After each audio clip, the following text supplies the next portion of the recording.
ततो जयामुदीरे नष्टप्रायेषु अभद्रेषु नित्यं भागवत सेवया भगवते उत्तम श्लोके भक्तिर्भवति नैष्टिकी कृष्णाय वासुदेवाय देवकी नंदनाय च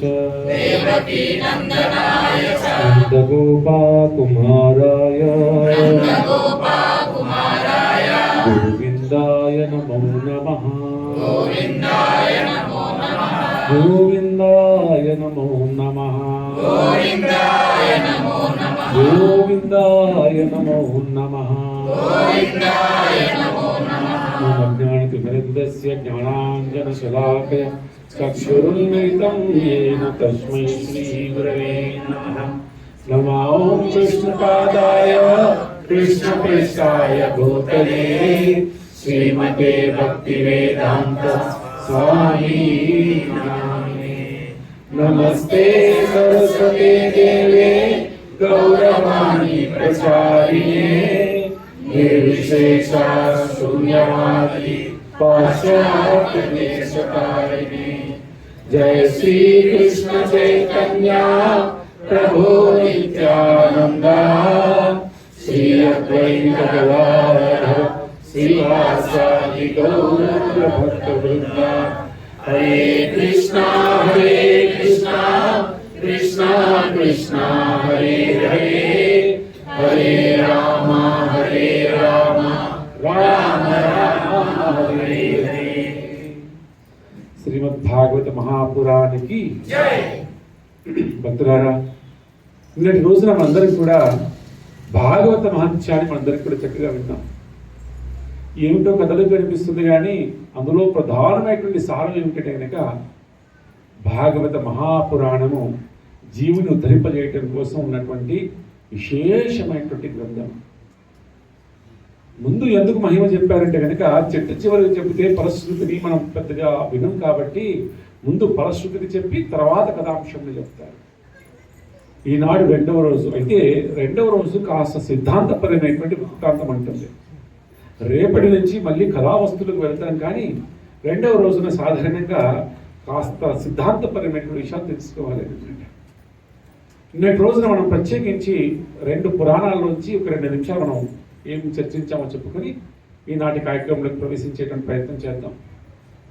నిన్న మనం స్కాంద పురాణం విషయాల్లో సాక్షాత్తుగా శ్రీమన్నారాయణ బ్రహ్మదేవుడు చెప్పినటువంటి విషయాలు విన్నాం. మనందరికీ కూడా భాగవత మహత్యాన్ని చెబుతూ స్వతంత్ర కాలం నందు పద్మపురాణంలో చెప్పినట్టుగా నారదుల వారు ఏ విధంగా అయితే ఈ భరతవర్షం అంతా కూడా భూమండలం అంతా కూడా పర్యటిస్తూ ధర్మాచరణ లోపించినటువంటి భావన చేస్తూ ధర్మాచరణ లోపించినటువంటి భావన చేస్తూ భక్తిదేవి అదేవిధంగా వారి కుమారులైనటువంటి జ్ఞాన వైరాగ్యముల యొక్క దృశ్యాన్ని చూసి చాలా దుఃఖించి బాధపడి సనకాది కుమారులను కలిసి వారి నుంచి ఉపాయాన్ని పొంది భాగవత సప్తాహాన్ని నిర్వర్తించాలనేటువంటి విషయాన్ని తెలుసుకున్నారు. అందులో క్రమంలోనే సనకాది కుమారులు అనేటువంటి వారు గోకర్ణుడు అనేటువంటి వృత్తాంతాల ఉపఖ్యానాన్ని కూడా చక్కగా తెలియజేశారు. మొట్టమొదటి సప్తాహం అని చెప్పాం మనం. ఇక ఆ సప్తాహాన్ని విన్న తర్వాత నారదుల వారు వెంటనే చక్కగా సుఖమహర్షిని పిలిచి అక్కడ చక్కటి వేదికను ఏర్పాటు చేసి భక్తిదేవిని అదేవిధంగా జ్ఞాన వైరాగ్యమును పిలిచి చక్కగా మరొక్కసారి భాగవత సప్తాహాన్ని చేశారు. రెండవ సప్తాహం అన్నాం. ఆ సప్తాహ చివరిలో సాక్షాత్తుగా జ్ఞాన వైరాగ్యంలోకి శక్తి సామర్థ్యములు వచ్చాయి.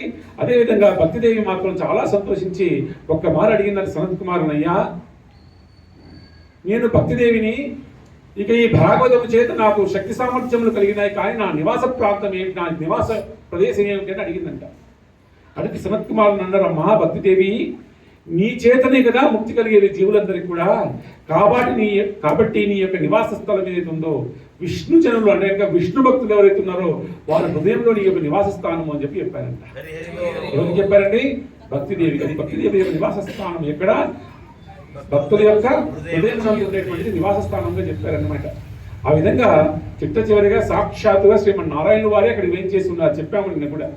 వారి భక్తులైనటువంటి వారు ఎవరండి? బలి మహారాజు వారు వచ్చారు, అర్జునుల వారు వచ్చారు, ఉద్ధవుడు వచ్చాడు, అర్జునుడు వచ్చాడు, ఇలా చాలా మంది భక్తులు వచ్చారు. విశేషంగా సరస్వతి సమేతంగా బ్రహ్మదేవుడు వచ్చారు, పార్వతీ సమేతంగా శివుడు వచ్చారు. వచ్చి మహాద్భుతమైనటువంటి సంకీర్తన జరిగింది. అందులో ప్రత్యేకించి అద్భుతమైన రాగము చేత గానం చేస్తుంటే అర్జునుడు, అదేవిధంగా ప్రహ్లాదులు వారు బడిచక్రుడు వారు గడతాళ ధ్వనులతో మహాద్భుతమైనటువంటి సంకీర్తన జరిగింది. ఆ సంకీర్తన యొక్క మధ్య లోపల సమస్తమైనటువంటి భూమండలంతో పాటు ముల్లోకంలో ఉన్నటువంటి అందరినీ కూడా ఉద్దేశిస్తూ అద్భుతమైనటువంటి ఒక ఘోషణ చేశారు సుఖమునింద్రుల వారు. ఏమిటా ఘోషణ? ఈ భాగవతం ఏదైతే ఉందో ఇది భూలోకానికే ధనం, ఇది ఉర్ధ్వలోకాలు లభించేది కాదు. భాగవత సప్తాహం అనేటువంటిది ఉర్ధ్వలోకాలు కూడా, స్వర్గలోకాలు ఎక్కడో జరగదు. ఇంకా చెప్పాలంటే బ్రహ్మలోకంలో కూడా ఇది సాధ్యపడుతుంది, అవకాశం లేదు దొరికేటువంటిది. ఇంకా చెప్పాలంటే కనుక వైకుంఠంలో కూడా భాగవత సప్తాహం అనేటువంటిది దొరకదయ్యా, ఇది ఈ భూలోకానికే ధనమైనటువంటిది అనేటువంటి విషయాన్ని కూడా మనం చర్చించుకున్నాం. ఆ విధంగా రెండవ సప్తాహం అనేటువంటిది చక్కగా జరిగింది. ఇక తర్వాత కాలం నందు కొంతకాలం గడిచింది. పెద్దలు చెప్పినటువంటి క్యాలిక్యులేషన్స్ ప్రకారంగా ఇంకొక 130 సంవత్సరాలు జరిగిందంట ఈ కార్యక్రమం జరిగిన తర్వాత. మళ్ళీ మరొక్క సప్తాహం జరిగిందన్నారు. ఇక్కడ మూడవ సప్తాహం, ఇది ప్రధానమైనటువంటిది. ఈ సప్తాహం అనేటువంటిది చాలా విశేషమైనటువంటిది. ఈనాడు మనం పట్టుకోవాల్సినటువంటి సప్తాహం ఇక్కడే. వాస్తవంగా సప్తాహంలోకి ప్రవేశించాలంటే, భాగవతంలోకి ప్రవేశించాలంటే భాగవతాన్ని రంగనిచ్చినటువంటి మహాపురుషుల యొక్క వృత్తాంతం కూడా తెలుసుకోవాలన్నారు పెద్దలు. ప్రత్యేకించి తెలుగు వారం కాబట్టి ఈ భాగవతం అనేటువంటిది మనకు చిన్నప్పటి నుంచి ఇస్కాన్ నుంచి వచ్చినప్పటికీ విన్నప్పటికీ కూడా చిన్నప్పటి నుంచి కూడా ఏదో తెలియకుండా 4 అక్షరాలు పోతున్న వారి చేత మనకు పరిచయం అయిపోయాయి. తెలియకుండానే మనకు కొన్ని పద్యాలు వస్తుంటాయి, వాక్యాలు వస్తుంటాయి, పదాలు వస్తుంటాయి, మనకు తెలియదు అది పోతన మార్చలు వారు రచన చేసినటువంటిది. ఈ భాగవతం అనేటువంటిది కూడా మూడవ సప్తాహం జరిగిన తర్వాత, ఈ భాగవతం అనేటువంటి కలియుగం నందు ప్రచారం చేసిన తర్వాత ఈ మహిమానితమైనటువంటిది కూడా అందరికీ చేరాలనేటువంటి సదుద్దేశం చేత ఈ భాగవత మహత్వం ఎప్పుడైతే జరిగిందో ఆనాటికి 15వ శతాబ్దం, ఇది బాగా పెట్టుకోండి భక్తులారా, 15వ శతాబ్దం నాటికి ఈ భాగవతానికి చక్కటి భాష్యాలు ఉన్నాయి శ్రీధర వారు చెప్పినటువంటివి. కానీ ఇంకొక భాషకి ఇది తర్జుమా చేయబడలేదు, కేవలం సంస్కృత భాషలో ఎందే ఉందంట. మరి ఎవరండి మొట్టమొదటిగా ఈ ధైర్యం చేయడం సాధారణమైన విషయమా? లక్ష్యం ఏమిటి భాగవతానికి అంటే కనుక పండితుడు పామరుడు ఇద్దరు కూడా తరింపజేయాలని చెప్పేసి. కేవలం ఏదో జ్ఞానం ఉన్న వాళ్ళు, చదువుకున్న వాళ్ళు, కేవలం సంస్కృత భాషలో చాలా నిష్ఠాగరిష్ఠులైనటువంటి వారు మాత్రమే కాకుండా సాధారణమైనటువంటి వారు కూడా ఈ భాగవతాన్ని పఠించి దాని యొక్క పరమోత్కృష్టమైనటువంటి ఫలాన్ని పొందాలనేటువంటి భావన చేస్తున్నారు. కాబట్టి ఆ యొక్క భాగవతాన్ని అయ్యో వేరే భాషకి తర్జుమా చేయాలి, అనువదించాలని చెప్పేసి ఒక సంకల్పం కలిగింది. మరి ఎవరండి ఆ సత్పురుషులు, ఎవరండి చేసేటువంటి వారు, ఆ భాష ఏమిటి, ఆ చేసేవారు ఎవరు అనేటువంటి ఒక ప్రయత్నం. ఇన్ని భాషలు ఈ భారతదేశంలో ఉండగా ఒక అద్భుతమైనటువంటి భాషని భగవంతుడే ఎన్నుకున్నాడేమో తెలియదు. అయ్యా భాగవతం మొట్టమొదటిగా ఈ తెలుగు భాషకి అనువదించబడింది అన్నారు. ఎలా అనువదించబడిందండి? ఈ తెలుగు ఆంధ్రీకరించినటువంటి ఆ మహానుభావులు ఎవరయ్యా అంటే కనుక వారి పేరే పోతనామాచ్యుల వారు. పోతరాజు అని పిలుస్తారు ప్రేమతో. అందుకే అంటారు ఏమిటి, 3 రాజులు ఈ తెలుగు నాట చాలా గొప్పవారని చెప్పేసి. ఎవరెవరండి? ఒకరు త్యాగరాజుల వారు, 2 ఎవరండి గోపరాజుల వారు, 3 పోతరాజు వారు అనమాట. 3 రాజుల చేత ఈ యొక్క తెలుగు భాష రాజవైభవాన్ని పొందిందని చెప్తారనమాట. ఎందుకు చెబుతున్నానంటే కనుక ఇప్పుడు నేను రాబోయేటువంటి రోజుల్లో కూడా అక్కడక్కడ పోతనమార్చుల వారి యొక్క అమృతతుల్యమైనటువంటి 2 పద్యాలు పడితే చాలా ఇంకామధురంగా ఉంటుంది. ఎంత తీయగా ఉన్నా అందులో కాసింత యాలకుల పొడి వేసామనుకోండి ఇంకెంత బాగుంటుందండి. అలాంటిది పోతనమార్చుల వారి యొక్క పద్యం. కాకపోతే 2 సంవత్సరాల నుంచి నాకు పద్యాలు చెప్పేటువంటి అవకాశం లేదు, కొంచెం ఇబ్బందిగా ఉంది శబ్దాలు, అయినప్పటికీ కూడా ప్రయత్నం చేస్తాం రాబోయే రోజుల్లో. పోతనామాచ్యుల వారు మొట్టమొదటిగా ఈ యొక్క భాగవతాన్ని ఆంధ్రీకరించారంట. అద్భుతంగా జరిగింది.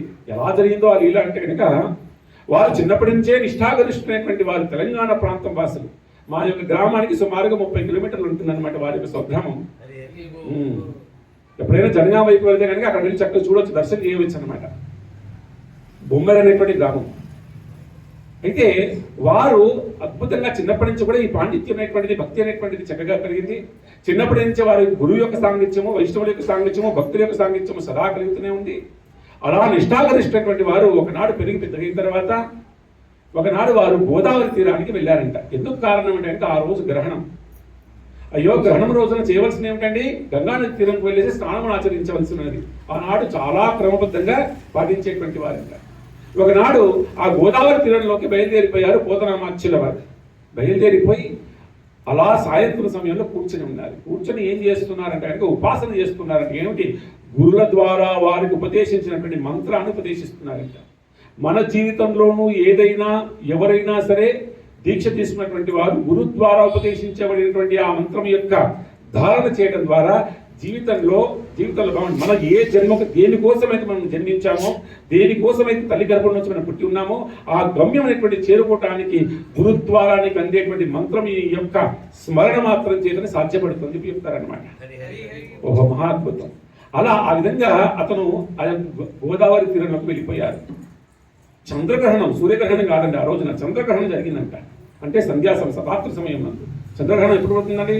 రాత్రి సమయం నందు కదా. ఆ విధంగా తను కూర్చొని ఉన్నాడు, ఇసుక తిన్నెల్లో కూర్చొని ఉన్నాడు. చక్కగా ఆ యొక్క చంద్రుడి యొక్క చక్కటి కాంతినటువంటిది ఇసుక తిన్నెల మీద పడిపోయి చక్కగా మెరుస్తుంటే అప్పుడే గ్రహణం పట్టిందంట. పట్టగానే తను ఏం చేశాడు, వెంటనే ధ్యానంలోకి వెళ్ళిపోయాడు. మంత్రాన్ని చక్కగా ధారణ చేస్తుంటే గ్రహణం పట్టినటువంటి సమయం.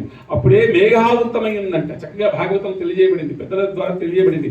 బాగా మేఘావృతం అయిపోయిందంట. ఎలా ఉందయ్యా మేఘం అంటే కనుక ఇక కురువవలసినటువంటి మేఘము ఎంత నల్లగా ఉందో అంత నల్లగా కురిసిపోయింది. మేఘాలన్నీ కదులుతున్నాయి. కదిలేసి చాలా దట్టమైనటువంటి మేఘాలుగా ఆవరించబడిందంట. ఆ మేఘాల మధ్యలోంచి వర్షం కురవాలంటే కనుక మధ్య నుంచి ఏం రావాలండి, మెరుపు అనేటువంటిది రావాలంట. ఒక్కసారిగా అతను కళ్ళు మూసుకుంటే కనుక ఆకాశం ఉన్నటువంటి ఆ దట్టమైనటువంటి మేఘాల మధ్య నుంచి ఒక మెరుపు అనేటువంటిది, ఒక వెలుగు కాంతి అనేటువంటి కాంతి రేఖ వచ్చిందంట. ఆ వచ్చినటువంటి కాంతి రేఖ ఏ విధంగా ఉందో ఆ మేఘం నుంచి ఉన్నటువంటి కాంతి రేఖ ఒక్కసారిగా ఆ మేఘంలో నుంచి అలా కాంతి రేఖ కిందికి జరుగుతుందంట, కిందికి దిగుతూ ఉందంట. ఒక కాంతి రేఖ కింద దిగుతుంది, తాను మాత్రం ధ్యానం చేస్తున్నాడు, కానీ ఆంతరం అనేది దర్శనం అవుతుంది. ఓహో, కాంతి రేఖ అనేటువంటిది ముందు దిగుతుంది అని చెప్పేసి ఈ కాంతి రేఖతో పాటు ఒక 3 ఉపరేఖలు కూడా దిగుతున్నాయంట. ఒక కాంతి రేఖ, ఇంకొన్ని ఉపరేఖలు అంటే కనుక సపోర్టింగ్ గా ఉన్నటువంటి కొన్ని రేఖలు, ఇవన్నీ కూడా దిగుతున్నాయంట. ఒక్కసారిగా ఎదురుగా రాగానే ఓహో, ఎంత దివ్యమైనటువంటి కాంతి నా ఎదురుగానే నిలబడిందా అని చెప్పేసి కళ్ళు మూసుకొని ఏ భగవంతుడు అయితే కనుక ధ్యానం చేస్తున్నాడో, తన ఇష్టదైవమైనటువంటి శ్రీరామచంద్రుడు వారిగా ధ్యానం చేస్తున్నాడు. సాక్షాత్తుగా కళ్ళు తెరవగానే ఆపాదమస్తకం ఒక్కసారి దర్శించగా ఎదురున్నటువంటి వారు సాక్షాత్తుగా ఆ రామచంద్రుడు వారు సీతా సమేతుడై, లక్ష్మణ సమేతుడై, ఆంజనేయ సమేతుడై సాక్షాత్తుగా పోతనామాచుల వారికి దర్శనం ఇచ్చారనమాట గోదావరి తీరంలో. ఓహో మహాద్భుతం. ఈ కలియుగంలోనే భగవంతుని యొక్క సాక్షాత్కారాన్ని పొందినటువంటి అత్యంత కొద్ది భక్తులు పోతనామాచుల వారి ఒకరు, కాళిదాసుల వారి కొన్ని దర్శనాలు పొంది ఉన్నారు. ప్రత్యేకించి బిల్వమంగళి ఠాకూర్ వారు కూడా ఈ కలియుగంలోనే వారు దర్శనం చేశారనమాట. ప్రత్యేకించి జయదేవ గోస్వాముల వారు కూడా భగవంతుని సాక్షాత్కారం పొందారు ఈ కలియుగంలోనే 500 సంవత్సరాల క్రితం పూర్వం కూడా. ఆ విధంగా ఆ క్రమంలోనే పోతనామాచుల వారు కూడా ప్రత్యక్షంగా రాముల వారి యొక్క దర్శనాన్ని పొందారు. ఒక్కసారిగా పట్టుకున్నారు, అయ్యా నా కోసం మీరు అలా వైకుంఠపురంలో నుంచి అయోధ్య నుంచి నా కోసం దిగి వచ్చారా అయ్యా, ఎంత ఎంత భాగ్యం నాకు, ఎంత భాగ్యం అని చెప్పేసి ఒక్కసారిగా పాదాల మీద పడిపోయాడంట. పాదాల మీద పడిపోయేసి ఓహో, ఎంత అద్భుతమైనటువంటి ఈ పాదములు, అనంతమైనటువంటి లోకాలని అనంతమైనటువంటి కాలం నుంచి కూడా ఎంతమంది కూడా తపస్సు చేసిన పొందినటువంటి దివ్యమైనటువంటి పాదములు స్పృశించేటువంటి మహాపుష్టమైనటువంటి అదృష్టం నాకు కలిగిందే అని చెప్పేసి నా చక్కగా పాదాలు పెట్టుకున్నాయంట. అయ్యా లేవయ్యా, ఏమయ్యా పోతనా, ఏమోయ్ అయ్యా ఇది అన్నాడు. అయ్యా నా యొక్క ధన్యము, నా జీవితం ధన్యమైపోయింది. సాధారణంగా జీవుడు అనేటువంటి వాడే తన యొక్క ధర్మము చేత, తన యొక్క కర్మ చేత, తన యొక్క భక్తి చేత భక్తిని ఆచరించి నేను కదా పొందవలసింది, కానీ మీరే నా దగ్గరికి వచ్చారయ్యా, ఎంత భాగ్యం నాకు, ఎంత భాగ్యం అన్నారు. ఓ పర్వాలేదయ్యా, భాగ్యం పర్వాలేదు, కానీ నిజంగా నీకేమి నేను మోక్షం ఇవ్వడానికి కోసం ఏం రాలేదా, ఇప్పుడే ఒక పని మీద వచ్చానయ్యా నీ ద్వారా అని చెప్పన్నాడంట. ఏమిటి నా ద్వారా పనియా? ఆనాడు లక్ష్మణమూర్తికి కూడా మీరు ఇలాగే పరీక్ష చేశారు, బాగా చెప్పండి.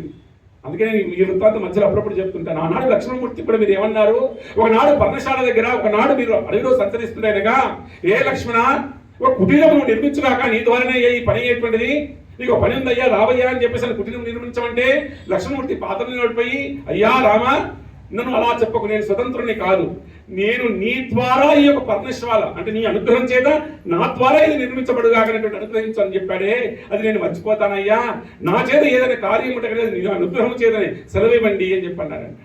అంటే ఏం లేదయ్యా, నాకు అత్యంత ఆ హరి యొక్క కథలు అనేటువంటివి భాగవతంలో ఉన్నాయి కదా, అనేకమైనటువంటి గ్రంథములు ఉన్నప్పటికీ కూడా హరికథలు, హరి భక్తుల యొక్క కథలు సంపూర్ణ కలిగినటువంటి మోక్ష గ్రంథం ఏదైతే ఉందో అది శ్రీమద్ భాగవత మహాపురాణము కదా. అది ఈ తెలుగు నాట నీవే అది ఆ భాగవతాన్ని ఆంధ్రీకరించాలయ్యా అని చెప్పారు.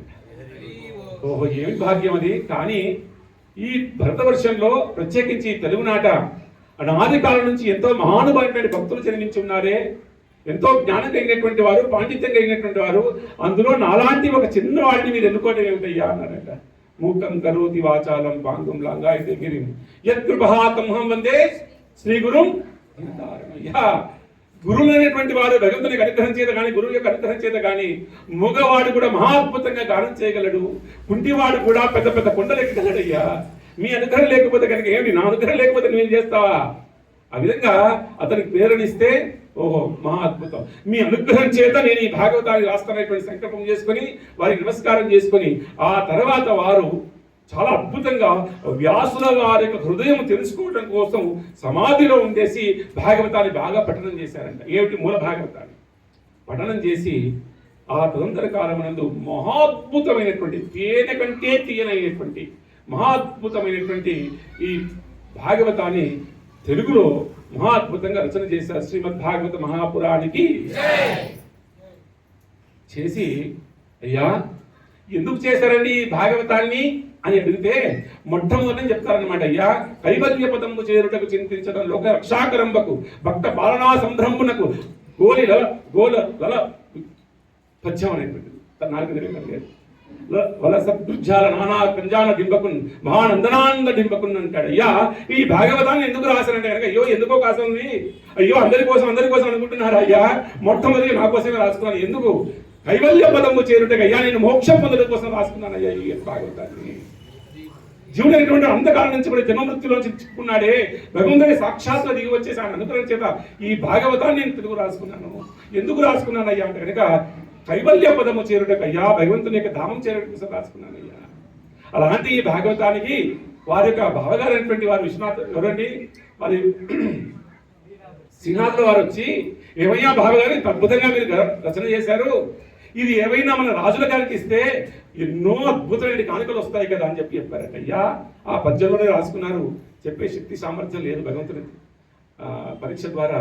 అయ్యా, ఏదో ఈ మనుజేశ్వరులైనటువంటి వారు, ఈ యొక్క భూలోకమునందు చిన్న చిన్న రాజ్యాలకు రాజులైనటువంటి వారు, భగవంతుని యొక్క అనుగ్రహం చేత మాత్రమే జీవంగా ఉన్నటువంటి వారు, వారికి తీసుకుపోయి ఈ భాగవతాన్ని ఇచ్చి తద్వారా నేను పురములు అంటే కనుక కొన్ని రాజ్యములు పొంది, ఊర్లు పొంది, వాహనములు పొంది, గోవులు పొంది, భూములు పొంది, ధనమును పొంది అది అనుభవించి తద్వారా ఈ దేహం వదిలేసిన తర్వాత యమధర్మరాజు యొక్క బట్టలు వచ్చేసి నన్ను తీసుకెళ్ళిపోతే వారి చేత నేను సమ్మటి దెబ్బలు తింటూ ఆ దుఃఖపడడం కంటే కూడా నేను రాసినటువంటి ఈ భాగవతాన్ని సాక్షాత్తుగా హరికే ఇచ్చేసి నా జన్మను ధన్యం చేసుకుంటాను కదా అని చెప్పన్నారంట. ఆ విధంగా ఈ భాగవతాన్ని ఆయన అనుగ్రహం చేత రాసి తిరిగి ఆయనకే సమర్పించారు. అంటే కనుక మనం నదిలోకి వెళ్ళేసి నదిలోంచి తీసుకొని మళ్ళీ ఆ నదిలోకి ఎలా సమర్పిస్తామో ఆయన అనుగ్రహం చేత ఈ భాగవతాన్ని రాసి తిరిగి ఆ భగవంతునికి సమర్పించినటువంటి వారు పోతరామాచుల వారు. ఆ విధంగా అక్కడక్కడ కొన్ని పద్యాలు చెప్పేటువంటి ప్రయత్నం చేద్దాం, కనీసం సారమైన చెప్పేటువంటి ప్రయత్నం చేద్దాం స్వరం సహకరిస్తే. ఆ విధంగా పోతరామాచులు అద్భుతంగా ఈ యొక్క భాగవతాన్ని మనకు అందించారు. చూడండి, భాగవతం వినేటువంటి క్రమం లోపల ఇంతకుముందు నేను చెప్పినట్టుగా మన హరే కృష్ణ మహామంత్రం అనేటువంటి మన గురువుల ద్వారా మనకి అందించేప్పటికీ భాగవత సప్తాహం నందు మాత్రం ద్వాదశి అక్షరి మంత్రాన్ని మనం ఎంత వీలైతే అంత ఎక్కువగా ధ్యానం చేయవలసిందే చెప్పారు. ఓం నమో భగవతే వాసుదేవాయ అని చెప్పారు. ప్రత్యేకించి ఏమిటంటే కనుక ఈ యొక్క 7 రోజుల పాటు కూడా ఏది విష్ణు సంబంధమైనటువంటి వాక్యంలో అదే మాట్లాడవలసిందిగా, ఏమండి విన్నటువంటి వారు కానీ వక్త అయినా కానీ ఎవరైనా కానీ ఎంత ఎక్కువ వీలైతే ఎంత ఎక్కువగా విష్ణు సంబంధమైనటువంటి వాక్యములు, విష్ణు సంబంధమైనటువంటి విషయములు, విష్ణు భక్తుల యొక్క సంబంధమైనటువంటి విషయములతో మాట్లాడి భౌతికమైనటువంటి కూడా ఈ యొక్క వ్రతం. అందుకే ప్రవచనానికి దీనికి తేడా ఏమిటి కనుక, ప్రవచనం విని మళ్ళా మనం ఇలా వెళ్ళేసి ఇలా వెళ్ళి మళ్ళీ వెళ్ళిపోవచ్చు. కానీ సప్తాహం అంటే కనుక అదే ప్రవచనమైనా కూడా సప్తాహంలో చెప్తే కనుక అది ధారణ చేయవలసింది రోజంతా కూడా.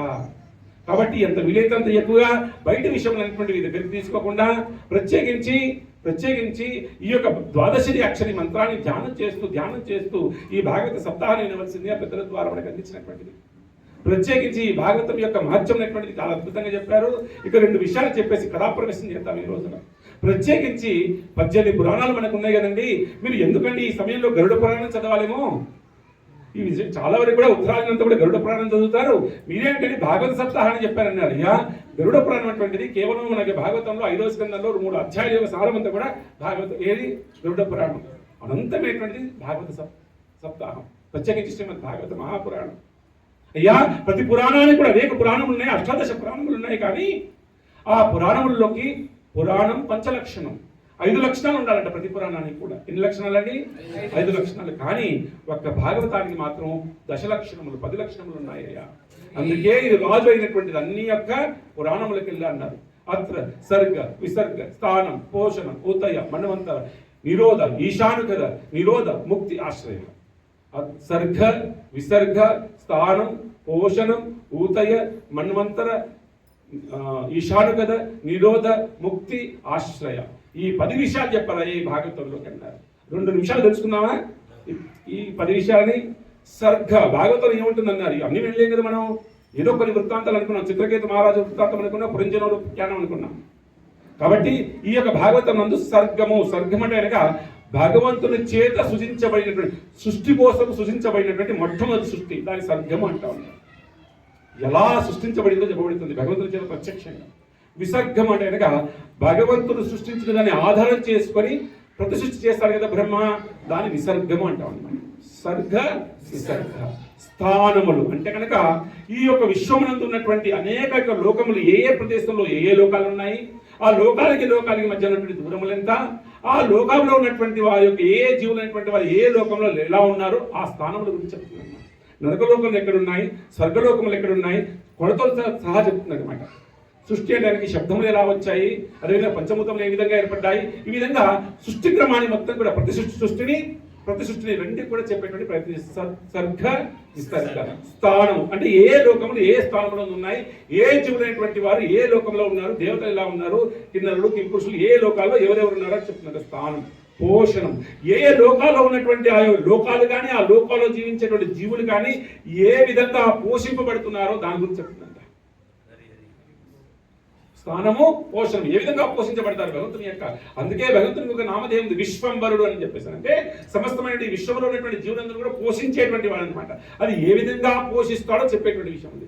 పోషణం ఏమన్నారు? సర్గ విసర్గ స్థానం పోషణం ఊతయ. ఊతయ అంటే కనుక బాగా పెట్టుకోండి, ఇదే కర్మ వాసనలు. ఉదయ అంటే ఏమిటండి? కర్మ వాసనలు అంటే కనుక ఏ జన్మలందు జీవుడు చేసినటువంటి కర్మలు తదంతర కాలం నందు అతనికి ఏ విధంగా బాధ పెడతాయి, ఏ విధంగా సుఖ పెడతాయి. కర్మలు అనేటువంటి ఏ విధంగా జీవుడిని ఏమిటి సుఖదుఖములలో అలా ఇరిగిస్తాయి, ఏ విధంగా బంధిస్తాయి. ఊతములు అంటే కనుక ఈ యొక్క కర్మ వాసనలు అని చెప్పి చెప్పారనమాట. ఊతయ మన్వంతరం, ఒక్కొక్క మన్వంతరం ఎలా ఉంది, కాలం ఎలా విభజించబడింది, ఆ మన్వంతరానికి మనం ఎవరు, ఆ మన్వంతరంలో జరిగేటువంటి విశేషమైనటువంటి సంఘటనలు ఏమిటి, రాజులు ఎవరు, ఇవన్నీ కూడా చెప్పారంట. మన్వంతర నిరోధ ఈశానుకథ. ఈశానుకథ అంటే కనుక సాక్షాత్తుగా విష్ణుమూర్తి కథలు, కృష్ణుని యొక్క కథలు, ఆ విష్ణుమూర్తి యొక్క భక్తుల కథలు ఈ భాగవతంలో చెప్పారంట. చిట్ట చివరి 3 నిరోధ. అయ్యా సృష్టి చేశారు, స్థావరాలు చెప్పారు, ప్రతి సృష్టి చేశారు, పోషించారు, కర్మవాసన గురించి చెప్పారు, నీ లీలల గురించి చెప్పారు, బాగుంది. కానీ నిరోధం అంతా లయం చేయడం ఎలా చేయబడుతుందో చెప్పారు. సృష్టిత మొదలు చెప్పాం కదా, లయం. నిరోధం అంటే కనుక అన్ని ఎలా భగవంతుడైనటువంటి లయం చేస్తాడో అది కూడా చెప్పాడంట. నిరోధ. తర్వాత 2 ముక్తి. ఏ విధంగా జీవుడైనటువంటి వాడు ముక్తి పొందుతాడో, ఏ విధంగా జీవుడు అనేటువంటి వాడు ముక్తిని పొందుతాడో అది కూడా ఈ యొక్క భాగవతం చెప్పారంట. ఇక చిట్ట చివరగా చెప్పేటువంటిది ఏమిటయ్యా అంటే కనుక ఆశ్రయ. అయ్యా ఎవరిని ఆశ్రయిస్తే ముక్తి కలుగుతుందో ఆ విషయం కూడా చెప్పారనమాట. జీవుడైనటువంటి వాడు ఎవరిని ఆశ్రయించాలి ఆ విషయం కూడా చెప్పారు. కాబట్టి సర్గ విసర్గ స్థానం పోషణం ఊతయ మన్వంతర ఈశానుకథ నిరోధ ముక్తి ఆశ్రయ, ఈ 10 విషయాలు చెప్పారంటే ఈ భాగవతాన్ని చెప్పి, అయ్యో ఈ భాగవతం అంటున్నారే మీరు, మరి భాగవతానికి భగవంతునికి ఏమిటి సంబంధం అని అడగాలి. ఏమిటి సంబంధం ఏమిటి భగవంతునికి అంటే? కథలు ఉన్నాయంటే కనుక భగవంతుడు వేరా భాగవతం వేరా అంటే వేరు కాదన్నారు. భగవంతుడే సాక్షాత్గా భాగవత రూపంలో ఉంటున్నాడు. ప్రత్యేకించి భాగవతంలో భగవంతుని మనం పేర్చాం. ఈ సందర్భంలో ఇలా ఉంటుంది, కానీ ఉత్తరాదిని మాత్రం చక్కగా ఒక మెట్టులాగా పెట్టేసి ఏ విధంగా భాగవతంలో వర్ణన చేశారో. ఉదాహరణకి ఎన్ని స్కందాలండి భాగవతానికి? 12 స్కందములు. 12 స్కందాల్లో మొట్టమొదటి 2 స్కందాలు భగవంతునికి పాదాలు అన్నారు. ముందు కింద పెడతారు 2 స్కందాలు అలా మెట్లులాగా చేసి. ఎస్, ముందు 2 పాదాలు అన్నారు. తర్వాత ఏమిటండి 3, 4 ఆయన యొక్క ఈ యొక్క మోకాలు పైభాగం అన్నారు. ఏమిటి ఏ స్కందములు? 3, 4. 5వ స్కందము ఆయన యొక్క నాభి ప్రాంతం అన్నారు. 6వ స్కందము ఆయన యొక్క ఏమన్నారు, ఇది వక్షస్థలం అన్నారు. 7, 8 ఆయన యొక్క భుజములు అన్నారు, 2 భుజములు అన్నారు. 9 ఆయన కంఠం అని చెప్పారు. 10వది ఆయన ముఖార విందం అని చెప్పారు. ఆ విధంగా భాగవతాన్ని చక్కగా అలంకరిస్తారు ఉత్తరాదిన. 10వది ఆయన యొక్క ముఖార విందం అన్నారు. 11వది ఆయన యొక్క లలాటం అన్నారు ఇక్కడ పైన. 12వది ఆయన యొక్క శిరభాగం అని చెప్పారు. ఈ విధంగా భాగవతం ఉన్నటువంటి 12 స్కందములు కూడా సాక్షాత్తుగా భగవంతుని యొక్క స్వరూపమే అని చెప్పి చెప్పబడుతుంది అనమాట. కాబట్టి ఇక్కడ మనం భాగవతాన్ని పెట్టామంటే కనుక దాంట్లో అస్పృశ్యత లేదండి. ఎట్టి పరిస్థితుల్లో సాక్షాత్తుగా భగవంతుడే భాగవత రూపంలో వచ్చి ఉన్నాడు. ఎలా వచ్చి ఉన్నాడంటే కనుక మీకు రాబోయేటువంటి ప్రశ్నల్లో మనకు సమాధానం చెప్తుంది, ఎందుకు భాగవత రూపంలో భగవంతుడైనటువంటి వాడు ధారణ చేశారనేటువంటి. ఆ విధంగా భాగవతం యొక్క మహత్యాన్ని చెప్పుకున్నాము. ఇప్పుడు ఈనాడు ఇక కథాప్రవేశం చేసే ప్రయత్నం చేయడానికి చాలా రోజులు అయిపోయింది, ఆల్రెడీ 1.5 డే అయిపోయింది. కాబట్టి ఇప్పుడు భాగవతంలోకి యథార్థమైనటువంటి 12 స్కందములు 18 శ్లోకాలతో ఉన్నటువంటి ఈ భాగవతంలోకి అలా దిగేటువంటి ప్రయత్నం చేద్దామా? ఒకనాటికి మనందరూ కూడా వెళ్ళిపోదాం. భగవంతుడు మనకు అనుగ్రహించాడు మన మనస్సును ఎక్కడికైనా తీసుకువెళ్ళే విధంగా. ఎక్కడికైనా అంటే మనందరూ కూడా మానసిక రూపంలో కలియుగం ప్రారంభమైనటువంటి సమయంలోకి వెళ్ళిపోదాం. అది అప్పుడప్పుడే కలియుగం ప్రారంభమైంది. చూడండి, కలియుగం ప్రారంభం కాగానే ఋషులందరూ కూడా ఒకటే తపన, నారదుల వారికి కానీ అందరు ఋషులు కూడా ఒకటే తపన. ఏ విధంగా అంటే కనుక, అయ్యా ఈ కలియుగంలో జీవులు అనేటువంటి వారు ఎలా ఉద్ధరిస్తారు, ఉద్ధరించడం కోసం ఏమేం చేయాలని చెప్పేసి ఒక తపన ప్రతి ఒక్కరికి కూడా. ఇప్పుడు మనకు కూడా భక్తులందరికీ ఉంటుంది, ఏ విధంగా మేడ్చాలని మనం ఉద్ధరింపజేయాలని చెప్పేసి. ఆ విధంగా ఆనాడు కూడా కలియుగ ప్రభావం తెలుసుకొని ఈ కలియుగంలో ఎలా ఉద్ధరింపజేయడం కోసం ఏమేమి చేయాలని చేస్తున్నారట. ఒకనాడు ఆ కలియుగం ప్రారంభమైనటువంటి సమయం లోపల నైమిషారణ్యం అనేటువంటి ఒక పుణ్యక్షేత్రం. ఏ పుణ్యక్షేత్రం అండి? నైమిషారణ్యం అనేటువంటి ఒక మహాపుణ్యక్షేత్రం. ఈ నైమిషారణ్యం పుణ్యక్షేత్రము వినడం మాత్రం చేతనే యోగ్యమన్నారు. ఆ క్షేత్రం యొక్క మహత్యం గురించి కాకుండా వినడం మాత్రమే విశేషమైనటువంటి అని చెప్పారు పెద్దలు. ఆ నైమిషారణ్యం అనేటువంటి పుణ్యక్షేత్రం నందు ఒక మహాద్భుతమైన యజ్ఞం తలపెట్టారు. సత్రయజ్ఞం అని చెప్పారు భాగవతంలో మనకి. ఏ యజ్ఞం అండి? సత్రయజ్ఞం అని చెప్పేసి. ఎన్ని సంవత్సరాలు? 1000 సంవత్సరాలు అన్నారంట. ఏమిటంటే నేనుగా అయ్యా ఈ యజ్ఞం చేస్తూనే ఉంటా. ఏమిటంటే నేనుగా కలియుగమనందు కల్మషాలను తొలగించేటువంటి శక్తి దేనికుందో తెలియదు. కలియుగంలో జీవుడైనటువంటి మంద భాగ్యోపత్త అన్నారే, మందభాగ్యులైనటువంటి వారు ఈ భక్తి పట్ల ఏమాత్రం కూడా ఆసక్తి లేనటువంటి వారు, మరి వారిని తలింపజేయాలని ఏమి చేయాలో అర్థం కాక ఒక మహాయజ్ఞాన్ని తలిపెట్టారు. అది ఎన్ని రోజుల యజ్ఞం అన్నారు? 1000 సంవత్సరాల యజ్ఞం అంట. ఓహో, ఎవరంటే చేసేటువంటి వారు సౌనకాదుషులు చేస్తున్నారు. ఒక్కొక్క పేరు మనం గుర్తుపెట్టుకున్నాక మన జీవితంలో మర్చిపోం. విన్నవారు మరొకసారి వినాలి, వినని వారికి గుర్తుపెట్టుకోవాల్సిందే. సౌనకాదుషులు, సౌనకుడైనటువంటి ఋషి యొక్క ఆధ్వర్యం లోపల మహాద్భుతమైనటువంటి ఒక యజ్ఞాన్ని సంకల్పం చేశారు. మనం కూడా అక్కడ వెళ్ళి ఒకసారి యజ్ఞాన్ని కూడా నమస్కారం చేసుకున్నాం. సప్తయజ్ఞం అని చెప్పి మహాద్భుతమైన యజ్ఞం. ఒకసారి నమస్కారం చేసుకొని యజ్ఞగుండం ఎక్కడ ఉన్నా కూడా ప్రదక్షిణ చేయటం మహా అద్భుతంగా. అలా ఒకసారి 3 సార్లు ప్రదక్షిణ చేసుకున్న తర్వాత వాళ్ళందరూ కూడా ఎంతో అద్భుతంగా ప్రదక్షిణ చేస్తున్నారు. అక్కడ కూడా మనం ఉందాం అనుకుందాం. అలా ప్రదక్షిణ చేస్తున్నటువంటి క్రమం లోపల అక్కడికి మహానుభావుడు, ఎందుకంటే నేను ఊరికే రారు మహానుభావుడు అని చెప్పేసి అలా ఒక మహాసత్పురుషుడు వచ్చాడట ఆ యొక్క సత్రయజ్ఞం జరిగేటువంటి ప్రాంతంలోకి, నైమిషారణ్యంలో. ఆయన పేరు సూతుడు. ఏం పేరు ఆయన పేరు? సూతుడు. మనం తెలుగు వారం సూత పౌరాణికుడు అనుకుంటాం, చాలా ప్రేమగా. ఏమంటామండి ఆయన్ని? సూత పౌరాణికుడు లేదా సూతుడు అంటాం. సూత గోస్వామి అంటాం మనం ఉత్తరాదిన. సూత గోస్వామిని పెంచుకుందాం మనం. సూత గోస్వాముల వారు అక్కడికి వచ్చారంట. ఒక్కసారి అక్కడి నుంచి దూరం నుంచి వారు వస్తున్నారనే విషయం తెలియగానే అక్కడ సౌనకాదుషులందరూ కూడా వెంటనే వెళ్ళి స్వాగతం చెప్తారండి. ఎప్పుడు గురువులు అనేటువంటి వారికి మనం మాధవ వరుస ఏం చేస్తామండి, వారు రాకముందుకే కీర్తన చేస్తూనే ఉంటాం.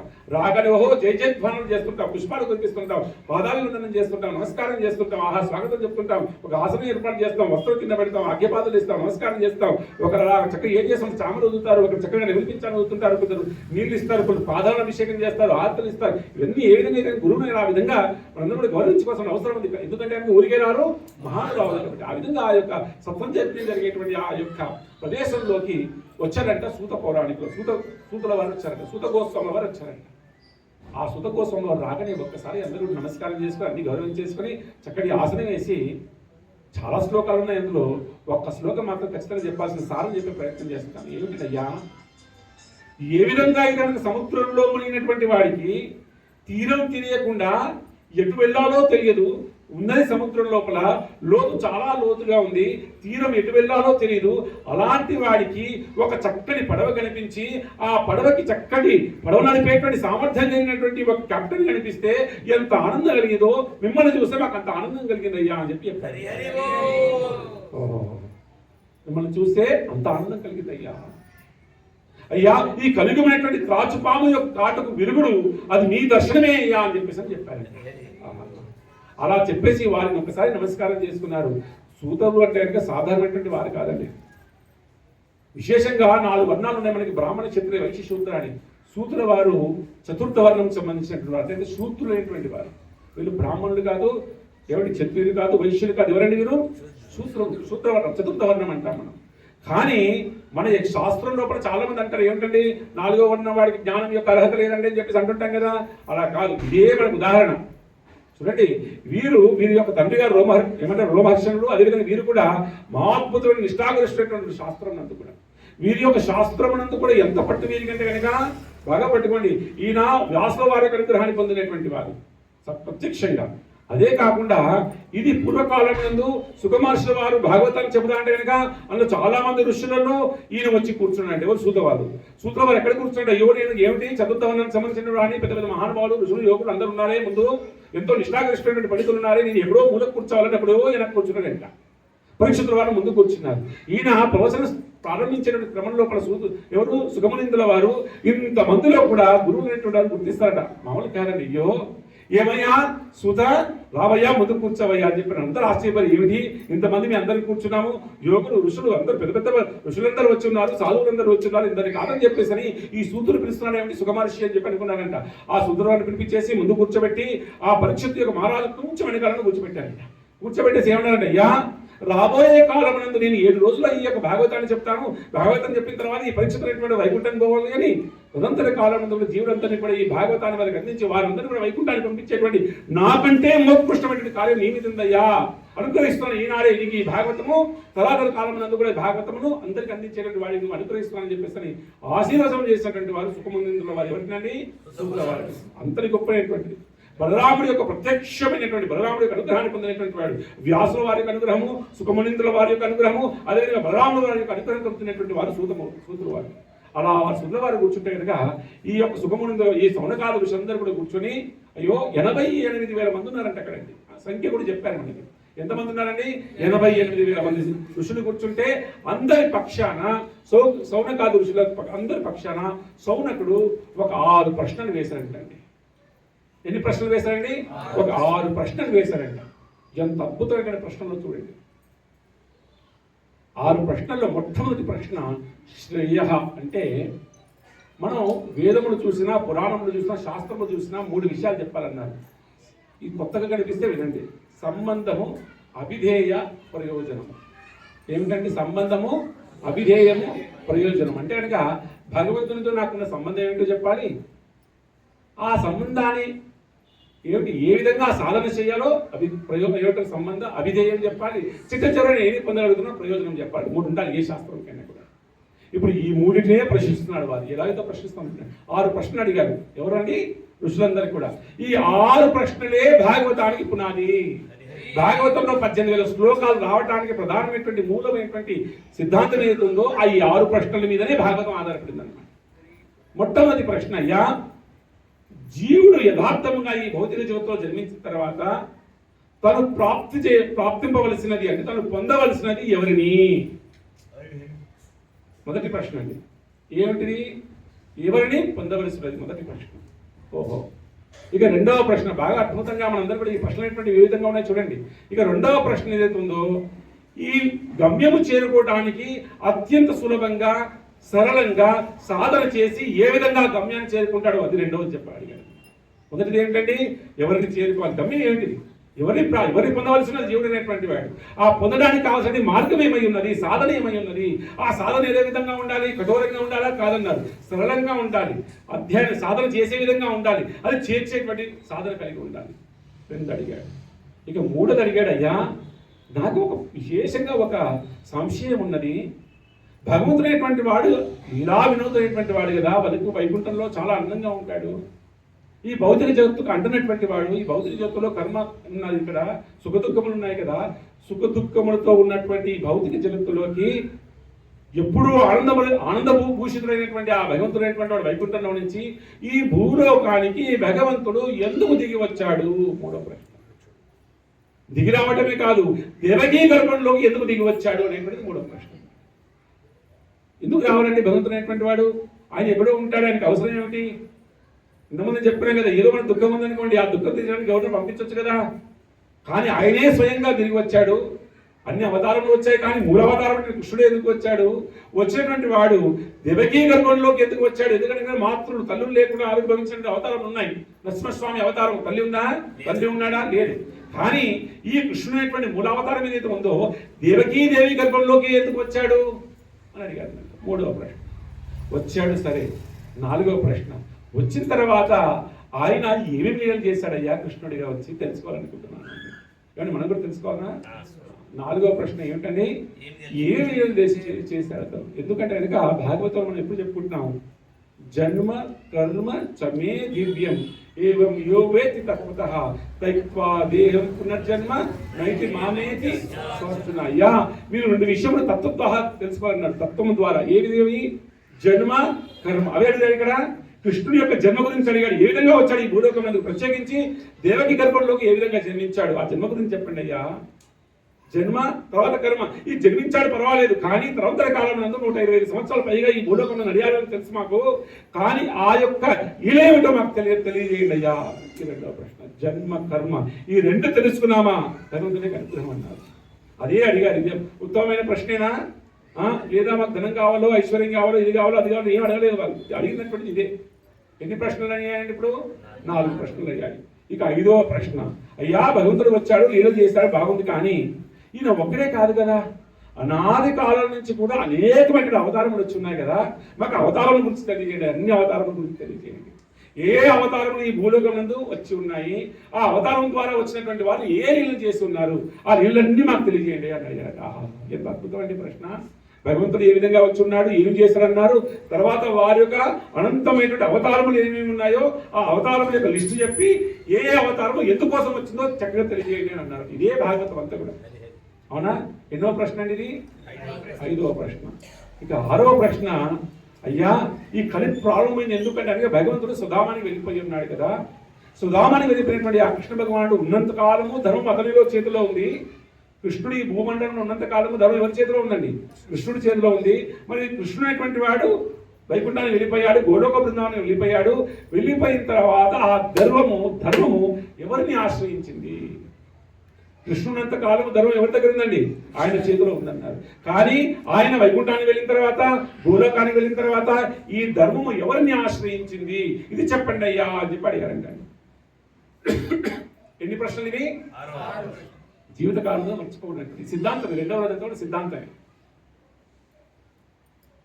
6 ప్రశ్నలు. మొదటి ప్రశ్న చెప్పండి. జీవుడి యొక్క గమ్యం ఏమిటి, లక్ష్యం ఏమిటి, ఏది పొందవలసి ఉంది జీవుడు అనేటువంటి వాడు? మొదటి ప్రశ్న. రెండవది సాధన ఏమిటి, ఆ యొక్క చేసడం కోసం ఉండేటువంటి సాధన ఏమిటి అనేటువంటి ప్రాసెస్ ఏమిటి? 2. మూడవది కృష్ణుడు ఎందుకు జన్మించాడు దేవకి గర్భంలో? 3. 4వది ఏమిటి? ఏమి లీల చేసి ఉన్నాడు? 4. 5వది ఏమిటి? అవతారం. ఆయన అవతారం అనేకములు ఉన్నారు కదా, ఎన్ని అవతారాలు చెప్పి అవన్నీ చెప్పండి అన్నారు. ఇక 5వది చివరిది ఏమిటండి? 6వది ధర్మము ఎవరిని ఆశ్రయించింది కృష్ణుడు వెళ్ళిన తర్వాత. ఈ 6 ప్రశ్న అడగానే అబ్బా గురువు గారు మహా ఆనందించారంట. అయ్యో ఎంత అద్భుతమైన ప్రశ్న ఇది, లోక కళ్యాణార్థం. ఇది పరిప్రశ్న, ఇది పరిప్రశ్న అన్నారు. మనకు భగవద్గీత శ్లోకం వస్తుంది ఏమిటంటే, తద్వితి ప్రణిపాతేన పరిప్రశ్నేన సేవయా ఉపదేశంతే జ్ఞానం జ్ఞానినస్తత్వదర్శినః. అయ్యా ఆహా అద్భుతము. మెన్షన్ వాళ్ళు అద్భుతంగా శ్లోకాలన్నీ కూడా కంఠస్థం చేస్తారు. చిన్నపిల్లల సైతం నుంచి కూడా ఈ అనుగ్రహమో తెలియదు మనకి. ఎందుకు ఇలా కూర్చొని ఉన్నామో, ఎందుకు ఈ శ్లోకాలు చెప్పుకుంటున్నామో, దీని యొక్క ప్రయోజనం ఏమిటో ఇప్పటికిప్పుడు ఈ యొక్క భౌతిక జీవితంలో మనకు అర్థం అవ్వదు. మనకి ఏమిటంటే ఇప్పుడే రిజల్ట్ కావాలి, ఏదైనా కార్యం చేస్తానంటే ఇప్పుడే నాకు రిజల్ట్ కావాలి. కానీ ధర్మం అలా కాదు. ధర్మం ఏం చేస్తున్నట్టు నువ్వు చేసిన సత్కార్యం అన్ని కలిపి ఒక మహోత్కృష్టమైన ఒక ఫలితం ఇస్తుందన్నారు. ఈనాటికి నేను సంధ్యావందనం చేస్తున్నాను లేదా జపం చేస్తున్నాను కనుక ఇక జపం చేయగానే నీకు వచ్చేసి భగవంతుడైనటువంటి ఎదుగులబడి నీకు ఏం చెయ్యడు. కానీ ఈ జపం చేసిన ఫలితం అనేటువంటిది కూడా తదంతర కాలంలో మహోత్కృష్టమైనటువంటి ఫలితంగా నీకు అందిస్తూ పడుతుంది అనమాట. అప్పటికప్పుడు రిజల్ట్ మీకు కనిపించకపోవచ్చు. ఆ విధంగా మనం ఎందుకు ఉన్నామో తెలియదు. ఇక్కడ ఈ శ్లోకాలు ఎందుకు చెప్పుకుంటున్నామో తెలియదు. మహాద్భుతమైన శ్లోకాలు. ఆ విధంగా ఈ 6 ప్రశ్నలు అడిగగానే మహా అద్భుతంగా మొట్టమొదటిసారిగా సూత్ర వారు ఎంత అద్భుతమైన ప్రశ్న అడిగారయ్యా, ఇది లోక కళ్యాణార్థం మీరు ప్రశ్నలు అడిగారని చెప్పేసి వాటిని అందరికీ కూడా చక్కగా ఏమిటి అందరికీ తెలియజేసి మొట్టమొదటిగా ఈయన శుక్ల వారిని ధ్యానం చేసుకుంటున్నాడు వారి గురువు గారిని. ఏమండి ఏదైనా చెప్పాలంటే ఇంకా మొట్టమొదటి చేయవలసింది ఏమిటండి గురువు గారిని. ఎందుకంటే గురువు యొక్క అనుగ్రహం చేత ఏదైనా చెప్పగలరు కదా. మూకం కరోతి వాచారం పాంగం లాంగాయతే గిరిం యత్కృపహాతం హోమందే శ్రీ గురుం దీనతారణం. అయ్యా గురువు యొక్క అనుగ్రహం చేత ఏదైనా చెప్పగలం కదా. సాధారణంగా మనకి ఏమనిపిస్తుందంటే కనుక ఓహో ఏమిటి నాకేమి తప్పు, నేను అంత విన్నాను, నాకు అంత వచ్చు, ఇవి శ్లోకాలు వచ్చు, పద్యాలు వచ్చు, కంఠస్థంగా వచ్చు, భావం తెలుసు, అన్ని తెలుసు, నాకేమిటి తక్కువ, ఎవరు నన్ను పొగట్టడం లేదనేటువంటి భావన కాదు. సూతుల వారు అనుకోవటం లేదు, నాలాంటి వారు ఏమనుకోవాలి, ఇంకా మన లాంటి వారు ఏమనుకుందాం ఇక్కడ. కాబట్టి సూతుల వారు ఒకసారి వారి గురువు గారిని ఒకసారి ధ్యానం చేశారు. ఎంత అద్భుతంగా సుఖమహర్షుల వారిని ధ్యానం చేశారట. ధ్యానం చేసి ఈ 6 ప్రశ్నలకి సమాధానం చెప్పారనమాట. ఇప్పుడు సూక్ష్మంగా చెప్తారు, తొందరి కాలం ముందు విస్తారంగా చెప్తారనమాట. మొట్టమొదటి ప్రశ్న ఇక్కడ శ్లోకం ద్వారా మనందరం కూడా ఒక 4 శ్లోకాలు అనుకున్నాం కాబట్టి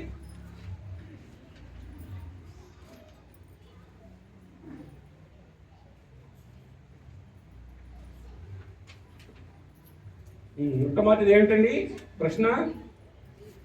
గమ్యం ఏమిటి? ఎవరు నేను చేరుకోవాల్సింది, ఏది నేను పొందవలసి ఉంది, ఎవరు నేను పొందవలసి ఉంది? మహాద్భుతమైన శ్లోకం కూడా అండి ఇక్కడ శ్రీమద్ భాగవతం. నేను చెప్తాను, నేను చెప్పేటువంటి ప్రయత్నం చేయండి. వాసుదేవ పరావేధ వాసుదేవ పరామకః వాసుదేవ పరాయోగ వాసుదేవ పరాక్రియః వాసుదేవ పరం జ్ఞానం వాసుదేవ పరం తపః వాసుదేవ పరో ధర్మో వాసుదేవ పరాగతిః వాసుదేవ పరావేద వాసుదేవ పరామకః వాసుదేవ పరాయోగ వాసుదేవ పరాక్రియః వాసుదేవ పరం జ్ఞానం వాసుదేవ పరం తపః వాసుదేవో పరో ధర్మో వాసుదేవ పరాగతిః. ఏమిటండి ఒక్క ప్రశ్నకి సంపూర్ణమైనటువంటి సమాధానం ఇస్తున్నాడు. ఇంకా చాలా సూక్ష్మంగా 7 శ్లోకాలు చెప్తారు, సారమైనటువంటి శ్లోకం మాత్రం మీకు తెలియజేస్తున్నాను. ఇక్కడ ఏమంటున్నాడంటే వాసుదేవే పరావేద. అయ్యా నువ్వు గొప్పదనుకుంటున్నావా? ఏది గమ్యమో వేదం అనుకుంటున్నావా? ఏ వేదము నువ్వు గొప్పదనుకుంటున్నావో, చేర్చాలంటే నువ్వు పొందవలసింది అనుకుంటున్నావో వేద పఠనం అనేటువంటిది, ఆ వేదం ద్వారా తెలుసుకోవాల్సింది ఎవరిని? వాసుదేవుడు. చూడండి ఎలా సమాధానం ఇస్తున్నారో చూడండి. ఏమన్నారు ఇక్కడ? వాసుదేవ పరావేద. వేదము ద్వారా నువ్వు తెలుసుకోవాల్సింది ఎవరండి? భగవంతుని, వాసుదేవుని తెలుసుకున్నాడు. వాసుదేవ పరామకః. అయ్యా యజ్ఞాచరణ చేయాలనుకుంటున్నావా అంటే అయ్యా యజ్ఞం ఏదైతే చేసి ఎవరికైతే నువ్వు అవసిస్తున్నావో అది స్వీకరించే వాళ్ళు ఎవరు? యజ్ఞభోక్త వాసుదేవుడే. యజ్ఞం ద్వారా నువ్వు ఏదైతే సమర్పించాలనుకుంటున్నావో ఆ సమర్పించిన దాన్ని స్వీకరించేటువంటి వారు ఎవరండి? వాసుదేవుడు అనేటువంటి వాడు. ఓహో వాసుదేవ పరామకః వాసుదేవ పరాయోగ. యోగ మార్గం పట్టుకుందాం అనుకుంటున్నావా? యోగ మార్గం పరమైంది అనుకుంటున్నావా? పొందవలసిన యోగ మార్గం అనుకుంటున్నావా? అయ్యా యోగ మార్గమునందు నువ్వు యోగ మార్గం ఆచరణ చేస్తే చివరిగా పొందవలసింది ఎవరినండి? వాసుదేవుని. ఓ యజ్ఞం ద్వారా పొందవలసింది వాసుదేవుణ్ణి, వేదము ద్వారా తెలుసుకోవాల్సింది వాసుదేవుణ్ణి, యోగము ద్వారా తెలుసుకోవాల్సింది కూడా వాసుదేవుణ్ణి. ఇంకేమన్నారు ఇక్కడ? ఓహో వాసుదేవ పరాక్రియ. అయ్యా ఏదైనా కార్యం చేయాలా అంటే కనుక అయ్యా ఆ కార్యం గమ్యం ఏమై ఉండాలన్నారు? వాసుదేవుడే. ఓహో మహాద్భుతం. కానీ అయ్యా వాసుదేవ పరం జ్ఞానం. అయ్యా నేను జ్ఞాన మార్గాన్ని పట్టుకోవాలనుకుంటున్నాను అయ్యా అంటే కనుక ఏ జ్ఞానం అయితే నువ్వు పట్టుకోవాలనుకుంటున్నావో ఆ జ్ఞానం యొక్క అంతిమమైనటువంటి లక్ష్యం ఎవరిని తెలుసుకోవాలి? వాసుదేవ పరం జ్ఞానం. అయ్యా పరమైనటువంటి జ్ఞానము ఆ వాసుదేవుడే. తర్వాత వాసుదేవం పరం తప. అయ్యా నేను తపస్సు చేయాలనుకుంటున్నాను అంటే కనుక ఆ తపస్సు ద్వారా నువ్వు ఎవరిని పొందవలసింది? వాసుదేవుడిని. వాసుదేవ పరో ధర్మం. అయ్యా నేను ధర్మాచరణ చేయాలనుకుంటున్నాను అనగా ఆ ధర్మాచరణ అనేటువంటిది కూడా చిట్ట చివరిగా ఎవరిని ఆనందింపజేయడం కోసం చేయవలసింది? వాసుదేవుని ఆనందింపజేయడం కోసం చేయవలసింది. వాసుదేవ పరో ధర్మ వాసుదేవ పరాగతి. చిట్ట చివరిగా మనిషినటువంటి వాడు ఏ గతిని పొందవలసింది, ఎవరిని పొందవలసింది అయ్యా అనగా వాసుదేవ పరాగతి. అయ్యా వాసుదేవుని చేరడం మాత్రమే జీవుడి యొక్క అంతిమమైన లక్ష్యం ఉన్నది. అన్యదా ఏది కూడా లేదు జీవుడు అనేటువంటి వాడికి అని మొట్టమొదటి శ్లోకానికి సమాధానం, మొట్టమొదటి ప్రశ్నకి. ఇక రెండవ ప్రశ్న ఏమిటండి? సాధన ఏమిటండి? సాధన ఏమిటండి అంటే కనుక, ఈ సాధన ఎలా ఉండాలంటే కనుక ఇది వింటుంటే చేస్తుంటే ఆనందంగా ఉండాలంట, చివరిగా వైకుంఠాన్ని పొందాలంట, గమ్యం గతిని వాసుదేవ పరాగతి అంటే వాసుదేవుని పొందాలి. ఈ యొక్క సాధన ఎలా ఉండాలంటే కనుక చేస్తున్నప్పుడు ఆనందంగా ఉండాలి, చివరిది ఏమిటి? గమ్యాన్ని చేర్చాలి. అవునా? ఈ గమ్యాన్ని చేర్చాలి. గమ్యాన్ని చేర్చడానికి యోగ మార్గం అనుకున్నాను. యోగం ఎంత కష్టం అండి? యమానియం ప్రాణాయామ ప్రత్యాహార ధారణ ధ్యాన సమాధి కష్టమా? చాలా కష్టం. కానీ ఈ సాధన ప్రసన్నంగా ఉండాలయ్యా అంటే కనుక అప్పుడు చెప్తున్నాడు మరో అద్భుతమైన శ్లోకం. ఈ శ్లోకాలు ఏదో చెప్పుకుంటే ఈనాటికి చాలా పరిపూర్ణం, చాలా పరిపూర్ణం. ఎన్ని వందల ప్రవచనాలు ఇచ్చారో ప్రభుపాద వారి శ్లోకాల గురించి. రెండవ శ్లోకానికి సమాధానం. సవై పుంసో పరో ధర్మో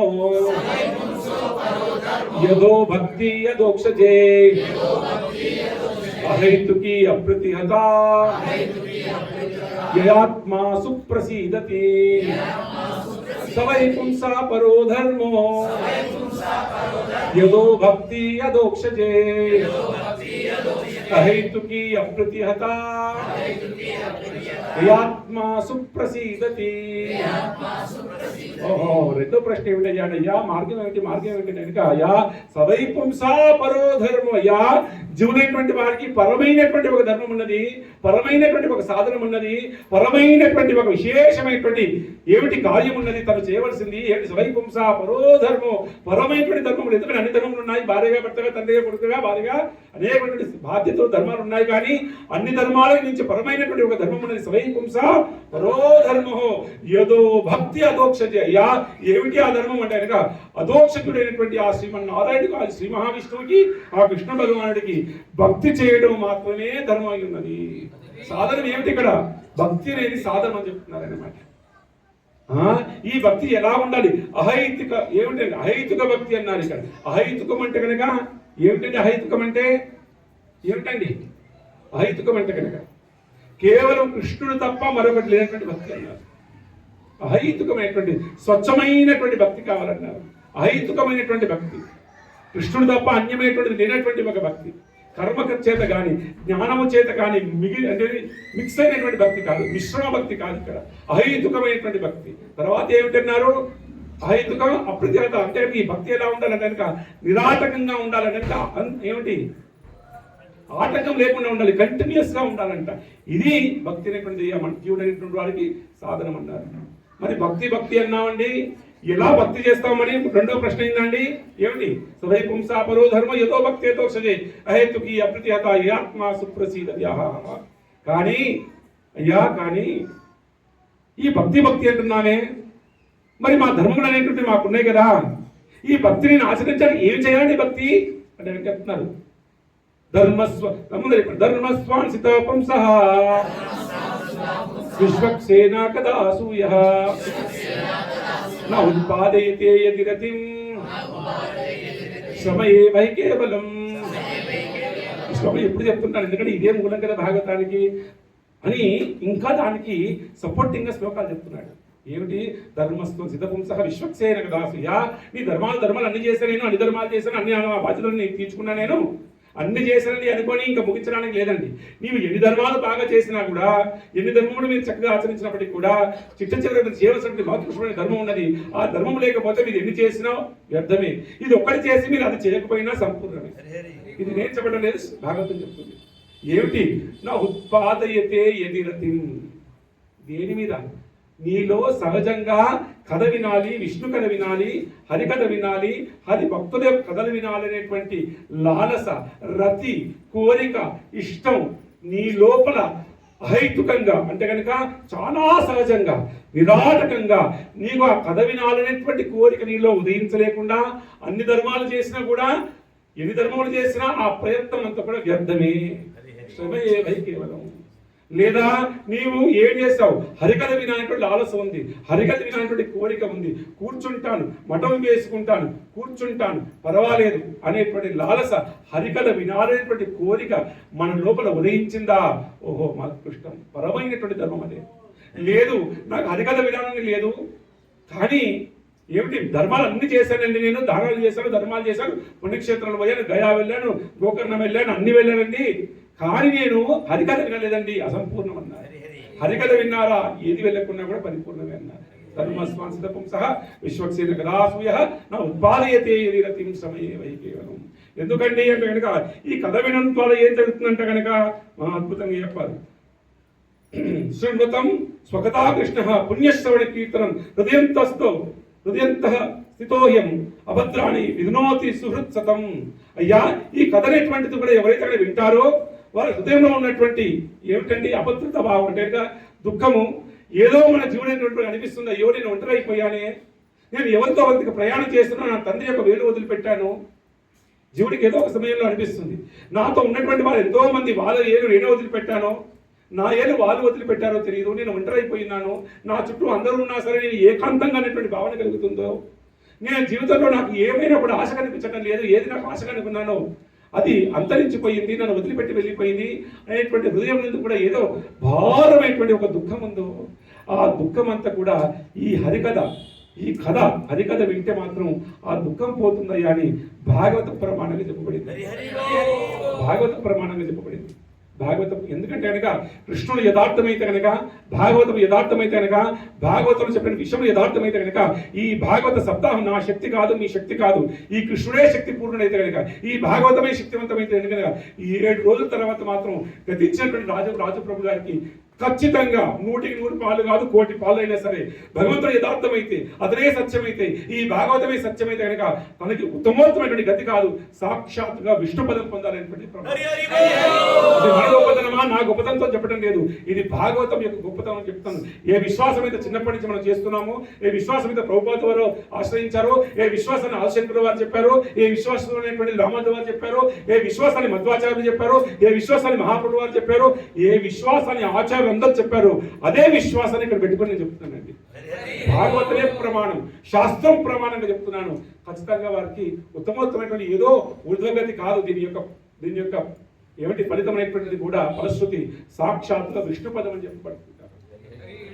మనం ఈ లెక్కలు వేసుకోవడం ఏమి ఉండగానే ఏమి చేయలేదే, అయ్యో ఏదో ఒకసారి వచ్చేవాడు, అతనికి వచ్చేవాడు, ఏదో 2 మాటలు చెప్పేవాడు, సరే దానికి ఏమవుతుంది అంతే అంటే వైకుంఠమా అనేటువంటి ప్రదేశాలు ఉన్నాయి. నేను ఎప్పుడు కూడా ఒక కథ చెప్తుంటాను మీకు, పద్మపురాణటువంటి కథని. అయ్యా, ఒక దొంగ అనేటువంటి వాడు పారిపోతూ వర్షంలో ఉన్నటువంటి ఆ దొంగ ఒక గుడిలోకి వెళుతూ, ఆ గుడి లోపల గర్భగుడిలోకి లోపలికి వెళుతూ, అయ్యో పాదాలకు మట్టి అంటుకుందే, తలియారి ఈ మట్టిని వదిలేద్దామని చెప్పేసి వదిలి లోపలికి వెళ్ళి తదనంతరం మరణిస్తే వైకుంఠం నుంచి విష్ణు విమానం వచ్చిందంట. వచ్చేసి తీసుకెళ్ళిందంట. ఎవరన్నారు? యమదూతలు అన్నారు, ఏమిటయ్యా వీడు దొంగ, గజ దొంగ, బ్రాహ్మణుడి దగ్గర దోచుకున్నాడు, ధనం దోచుకున్నాడు, వీడికి ఏమిటి వైకుంఠం అంటే, అయ్యా ఇతను ఒక ఆలయానికి వస్తే ఆ ఆలయం లోపల ఒక మట్టిని వదిలివేస్తే పాదాలకు ఉన్నటువంటిది, ఆ మట్టి తదంతర కాలం నుంచి మెట్టు అయ్యింది, ఆ మెట్టు వచ్చేటువంటి భక్తు దర్శనం కోసం అది ఉపయోగపడింది కాబట్టి ఇతనికి వైకుంఠం అంటున్నారు. ఇది పద్మపురాణం ప్రమాణం అయితే, పద్మపురాణం యథార్థమైతే కనుక ఈనాడు మనం ఏదైతే ఆశించి ఈ యొక్క సత్కార్యం చేయబడుతున్నామో ఆ కార్యం నెరవేర్చుగా అనేటువంటిది ఖచ్చితంగా చెప్పగలం. ఓహో, ఇప్పుడు భగవంతుడైనటువంటి వాడు ఆ విధంగా రెండవది చెప్పాడు. ఇక ఏమిటంటే చెప్పవలసింది, ఇంకా 3వ ప్రశ్న ఏమిటండి? భగవంతుడైనటువంటి వాడు ఈ భూలోకానికి అదే విధంగా దేవకీ గర్భంలోకి ఎందుకు వచ్చాడండి? ఎందుకు వస్తాడండి? ఇది ఏమిటి? కర్మలోకము, సుఖ దుఃఖాలు ఉన్నాయి ఇక్కడ. మనిషి ఏమిటంటే దేవుడు వచ్చినా గుర్తించారు ఇక్కడ కలియుగంలో ప్రత్యేకించి, లేదా ఏ యుగంలో అయినా కూడా, ఏ ద్వాపరంలో గుర్తించారా? కౌరవాది వాళ్ళందరూ కూడా కృష్ణుడు పక్కనే ఉన్నా గుర్తించలేదు. అలాంటి ఆ భగవంతుడైనటువంటి వాడు ఎందుకు వచ్చానండి భూలోకానికి అన్నారు. ఓహో, మహాద్భుతంగా సమాధానం చెప్తాడు. అయ్యా, భగవద్గీతలో ఉన్నాడు. ఏమిటది? వాట్ ఈస్ ద శ్లోక ప్రభు?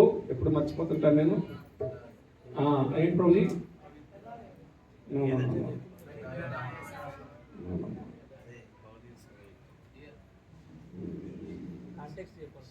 ये context is like Sarvaloka Maheshwaram. no anyway no yes anyway no Prabhuji another sloka ఆ శ్లోక చెప్పుకోవటం కరెక్ట్ Prabhuji. వ్యక్తం కానటువంటి వారైనప్పటికీ కూడా ఎవరికి వ్యక్తం కాడు. అజోపి సమవ్యాత్మభూతాన్ని శ్లోకితం ప్రకృతి స్వామధిష్టాయ సంభవామి ఆత్మ మాయ. అదే సమాధానం ఇక్కడ చెప్పారు. మళ్ళీ అజోపి సన్నవయాత్మ. అజోపి అంటే పుట్టుకలేని వాడు భగవంతుడు. పుట్టుకుందా? ఏమిటండి కొలతలు ఉన్నాయి ఆయనకి? ఏమిటండి కొలతలకే కొలతలు నేర్పించినటువంటి వాడు. వామన అవతారం చెప్పాం కదా, ఒక పాదం కింద పెడితే ఏది కిందిలో కాదు, ఒక పాదం పైన పెడితే బ్రహ్మలోకం, మూడో పాదానికి ఏ ప్రదేశమే నిలబడలేదు. అలా కొలత కందనటువంటి వాడు. కానీ అజోపి పుట్టుకలేనటువంటి వాడు. అజోపి సన్ అవ్యాత్మ, వ్యక్తం కానటువంటి వాడి కంటి ద్వారా చూద్దామా మనము? చూడలేమన్నారు. కొడుద్దామా? చూడలేమన్నారు. ఆయన తెలుసుకుందామా? తెలుసుకోలేదు. అజోపి సన్ అవ్యాత్మ భూతానాం ఈశ్వరస్య. ఈయన పుట్టుకలేదు పర్వాలేదు, వ్యక్తం కాడు పర్వాలేదు, కానీ మనకేమిటి సంబంధం అనడానికి లేదండి. ఆయన ఈశ్వరుడు అంటే ఎవరికి? సమస్తమైనటువంటి ఈ భూమండలానికి. ఈశ్వరోపి సన్ ప్రకృతి స్వామధిష్టాయ. అలాంటి ఆ భగవంతుడైనటువంటి వాడు ఈ యొక్క భూలోకాన్ని కూడా దిగి వస్తాడట. ఎందుకు? ఎలా? ప్రకృతి అంటే కనుక ఈ ప్రకృతిలో ఏమున్నాయి? త్రిగుణములు ఉన్నాయి. ఏమిటి? సత్వ రజస్సు తమస్సు అనేటువంటి త్రిగుణాలు ఉన్నాయి. అదేవిధంగా సుఖ దుఃఖాలు ఉన్నాయి, ద్వంద్వములు ఉన్నాయి, రాత్రి పగలు ఉంది, సుఖం ఉంది, దుఃఖం ఉంది. ఇలా ఉన్నటువంటి ఈ జగత్తులోకి ప్రకృతి ద్వారా కలుగుతున్నాయి. ఇవన్నీ కూడా రాత్రి పగలు ఎలా జరుగుతాయండి? ప్రకృతి ద్వారా కదా. ఆ ప్రకృతికి లోబడి కాకుండా ప్రకృతిని స్వామధిష్టాయ, తను అధిష్టపరుచుకున్నానంట. ప్రకృతిని ఏం చేస్తాడు? తను ఆధీనపరుచుకొని పుట్టుకలేని వాడైనప్పటికీ కూడా, వ్యక్తం కానిటువంటి వాడైనప్పటికీ కూడా, అన్ని లోకాలకు ఈశ్వరుడైనప్పటికీ కూడా ఈ ప్రకృతిని వశపరుచుకొని ప్రకృతిని స్వామధిష్టాయ సంభవామి యుగే. ఏమిటి? సంభవామి ఆత్మ మాయా. ఈ భౌతిక జగత్తులకు వాళ్ళు జన్మిస్తారంట. ఎందుకు? ఎందుకు? కేవలము ఎందుకు అంటే కనుక రెండు విశేషమైనటువంటి కారణములు ఉన్నాయి. ఒకటి, యదా యదా హి ధర్మస్య గ్లానిర్భవతి భారతః అభ్యుత్థానమధర్మస్య. భగవంతుడైనటువంటి వాడు ధర్మాన్ని నిలబెట్టడం కోసం వస్తాడయ్యా. కానీ కృష్ణుడు ఎందుకు వచ్చాడు? కృష్ణుడు లీలనిచ్చి లీల చేయడం కోసం వచ్చాడయ్యా. అందుకే ఆయన లీలావతారం అంటామండి. ఏమంటామని? మిగతా అవతారాలన్నీ కూడా లీల ఎక్కువ కనిపించదు, కానీ కృష్ణావతారంలో లీలా పురుషోత్తముడు అంటాం మనం. రాముల వారిని మర్యాద పురుషోత్తముడు అంటే, కృష్ణుల వారిని ఏమంటాం మనం? లీలా పురుషోత్తముడు. లీల ద్వారా లీల చేయడం కోసం ఇప్పుడు కనిపించాడయ్యా. అది దేవకీ గర్భంలోకి జరిగించాడయ్యా. ఓహో, మా అద్భుతం. ఇంకేమిటండి ప్రశ్న? ఏ ఏ లీల చేసి ఉన్నాడన్నారు? ఓహో, అయ్యా ఎన్ని లీలలో అని చెప్పి ఒక్క శ్లోకం చెప్పుకుందాం. ఇది భాగవతం మొత్తం చదవలేం కాబట్టి ఏక శ్లోకి భాగవతం అన్నారు. ఈ శ్లోకాన్ని చెప్పుకుంటే మనం పూర్ణం చేసేదే భాగవతాన్ని. అందులో ఏముంది? అన్ని లీలలు ఉన్నాయంట, కృష్ణ లీలలు. కాబట్టి అది ఆ శ్లోకం చెప్పుకుందామా? ఏక శ్లోకి భాగవతం. ఎవరైనా మా ఇంట్లో ఒక శ్లోకం రాసుకోవాలంటే ఎవరో ప్రభుజీ అడిగారు, మా ఇంట్లో శ్లోకం పెట్టుకోవాలి ప్రభుజీ, ఏదైనా ఒక శ్లోకం చెప్పండి అన్నారు. అయ్యా ఏక శ్లోకి భాగవతం పెట్టుకోయ్యా అని చెప్పాడు అనమాట. చాలా సంతోషం ప్రభుజీ. ఆ శ్లోకాన్ని చెప్పుకుందాం. ఓహో, ఎంత అద్భుతమైనటువంటి శ్లోకం అది.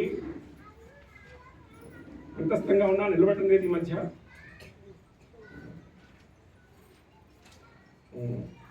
అయ్యా ఈ శ్లోకం ఏమిటి? ఏ లీల చేశాడన్నారే? అయ్యో సమాధానం. ఏక శ్లోకి భాగవతం అన్నారు. ఆదౌ అంతా చెప్పండి. దేవకీ దేవి గర్భజననం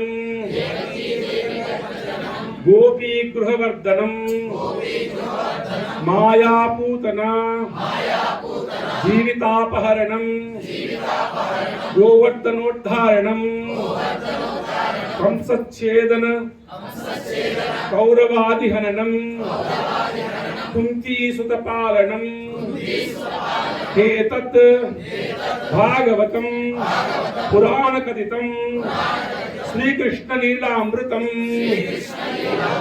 అన్ని వచ్చాయండి. యా ఆదౌ దేవకీ దేవగర్భజననం. యా ఈయన దేవకీ దేవగర్భంలో జన్మించినటువంటి వాడు. తర్వాత ఏం చేస్తాడు? అక్కడే ఉన్నాడా మథురలో? కాదన్నారు. ఏమన్నారు? గోపీ గృహవర్ధనం. అయ్యా ఆయన పెరిగాడు ఎక్కడ? మథురలోనా? కాదన్నాడు. గోపీ గృహంలో అంటే యశోదమ్మ ఇంట్లో పెరిగినాడయ్యా. గోపీ గృహవర్ధనం. అక్కడే ఉన్నాడా? మరి ఏం చేశాడు అక్కడ? మాయా పూతన జీవితాపహరణం. అయ్యా మాయాభూషితమైనటువంటి ఆ పూతన వస్తే ఆ యొక్క పూతన యొక్క జీవితాన్ని, ఊపిరిని కూడా హరణం చేసినటువంటి వాడు. ఓహో, ఇంకా ఏం లీల చేశారండి? గోవర్ధనోద్ధారణం. గోవర్ధనాన్ని ఎత్తి ఆ గోపాలందరినీ కూడా కాపాడేటువంటి వాడు. ఓహో, గోవర్ధనోద్ధారణం. తర్వాత ఏం చేశాడయ్యా? అక్కడి నుంచి వెళ్ళాడు. కంసచ్ఛేదన కౌరవాది హననం. అయ్యా ఎవరిని సంహారం చేశాడు ఈయన? వెంటనే వెళ్ళేసి కంసను సంహారం చేశాడు. ఆగాడు అక్కడి నుంచి? లేదు. తర్వాత కురుక్షేత్రం వెళ్ళేసి కౌరవాది హననం అంటే కౌరవులందరినీ కూడా సంహారం చేయడం కోసం ఉపయోగపడినటువంటి వాడు. తన యొక్క రచనని ఏమిటండి? పాండవులను కదా చేసింది, పాండవులు కదా బాణాలు వేసింది, పాండవులు కదా సంహరించింది, కౌరవులు అనడానికి లేదు. భీష్ముని యొక్క ఆ యొక్క స్థుతి లోపల చెప్తాడు, ఏమయ్యా ధర్మరాజు, నేను గెలిచాను అనుకుంటున్నావే. ఈ యొక్క యుద్ధం ప్రారంభించే ముందే సాక్షాత్తుగా కృష్ణుడే అందరినీ సంహరించేశాడయ్యా. చేసి ఆ విజయాన్ని తన పేరును వేసుకోకుండా మీరు ప్రియమైన వారు కాబట్టి మీకు ఆ విజయం ఇవ్వడం కోసం మీ చేతికి బాణం ఇచ్చి అలా మీ చేతి బాణం వేయించేసి అలా వారిని సంహారం చేశాడు. కానీ వారిని ఎప్పుడో ముందు సంహారం చేసేవాడు కృష్ణ పరమాత్మనే అని చెప్తాడు అనమాట.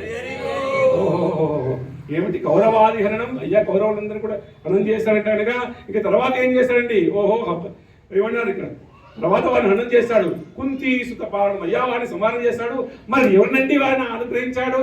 కుంతీ సుత పాలనం, కుంతీ పుత్రుడు పాండవులందరినీ కూడా అనుగ్రహించినటువంటి వాడు కుంతీ సుత పాలనం. అయ్యా ఇదే సంపూర్ణమైనటువంటి కృష్ణలీల అని చెప్పారు.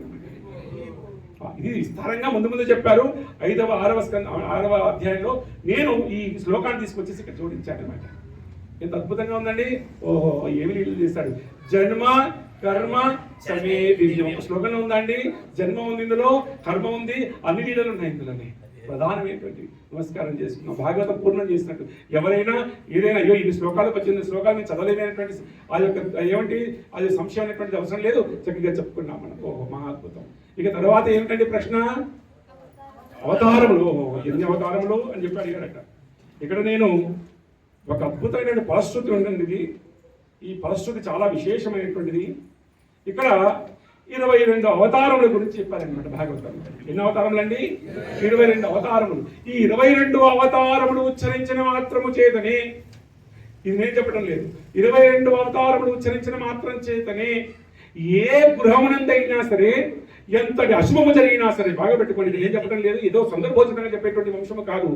ఏ అశుభము జరిగినప్పటికీ కూడా అది ఈ అవతారం అనేటువంటివి కూడా అక్కడ చర్చించబడితే, అవతారముల యొక్క నామములు ఉచ్చరించబడితే కనుక ఆ అశుభముల ద్వారా కలిగినటువంటి ఏ కార్యమైనా సరే తద్వారా ఉత్తమమైన గతి కలిగి అప్పుడు వారికి శాంతులు కలుగుతున్నటువంటి ఫలశ్రుతి.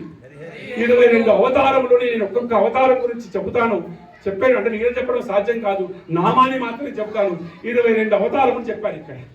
ఎన్ని అవతారములు అండి? 22 అవతారం. ఒక్కొక్క అవతారం చదువుదామా? ఓకే. మొట్టమొదటి అవతారం 22 అవతారముల్లో సనత్ కుమారులు మొదటి అవతారం అన్నారు. 4 కుమారులు కదా, సనక, సనందన, సనాతన, సనత్ కుమారులు. 4 కుమారులు అండి. మొట్టమొదటి అవతారం అన్నారు. ఎవరిదండి? సనత్ కుమారులు మొట్టమొదటి అవతారం. అంటే భగవంతుడు ఒక్కడే నలుగురుగా ప్రకటితమయ్యారు కాబట్టి ఇది ఒకే అవతారం కింద చూశారు పెద్దలు.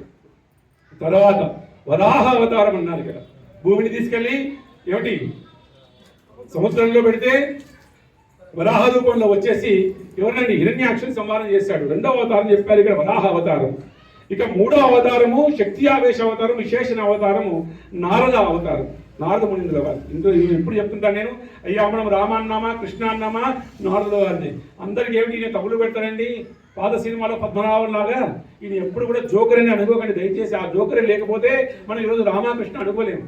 ఎవరికి తగులు పెడతారంటే కనుక చాలా అద్భుతంగా ఒక వైష్ణవాచార్యులు చెప్పారు, అయ్యా నారదుని వారిని మీరు కమిటింగ్ చేస్తున్న సినిమాలో చాలా దురదృష్టకరం, ఎప్పుడు ఆయన ధర్మానికి అధర్మానికి తగ్గు పెడతాడు, వివేకానికి అవివేకానికి తగ్గు పెడతాడు, ఏమంటే సత్యానికి అసత్యానికి తగ్గు పెడతాడు. తద్వారా సత్యం గెలవాలని చెప్పేసి అనేటువంటిది ఆయన లక్ష్యం. ఎంత అద్భుతంగా చెప్పారండి వైష్ణవాచార్యులు, మహాద్భుతంగా. ఓహో చాలా అద్భుతంగా అనిపించింది. నారద భక్తి సూత్రాల యొక్క ప్రవచనంలో ఒక శ్రీ వైష్ణవం చెప్పినటువంటి ఉదాహరణ మహాద్భుతం అనిపించింది.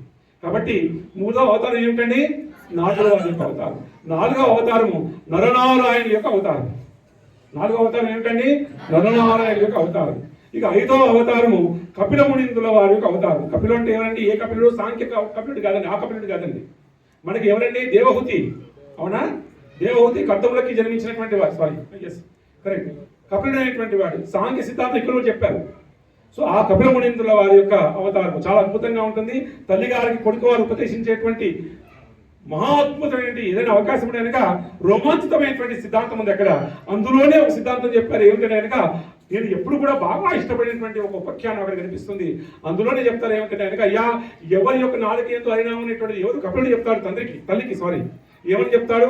ఎవరి నాలుక ఎందు హరినామం అనేటువంటిది కూడా నాట్యం ఆడుతుందో, నాలుక యొక్క చివరను నిత్యం కూడా హరినామం అనేటువంటిది నాట్యం ఆడుతుందో, వాడు కుక్కమాంసం తినేటువంటి జన్మలో జన్మించినప్పటికీ కూడా పూర్వజన్మ ఎందు సంపూర్ణంగా యజ్ఞం చేసిన వాడై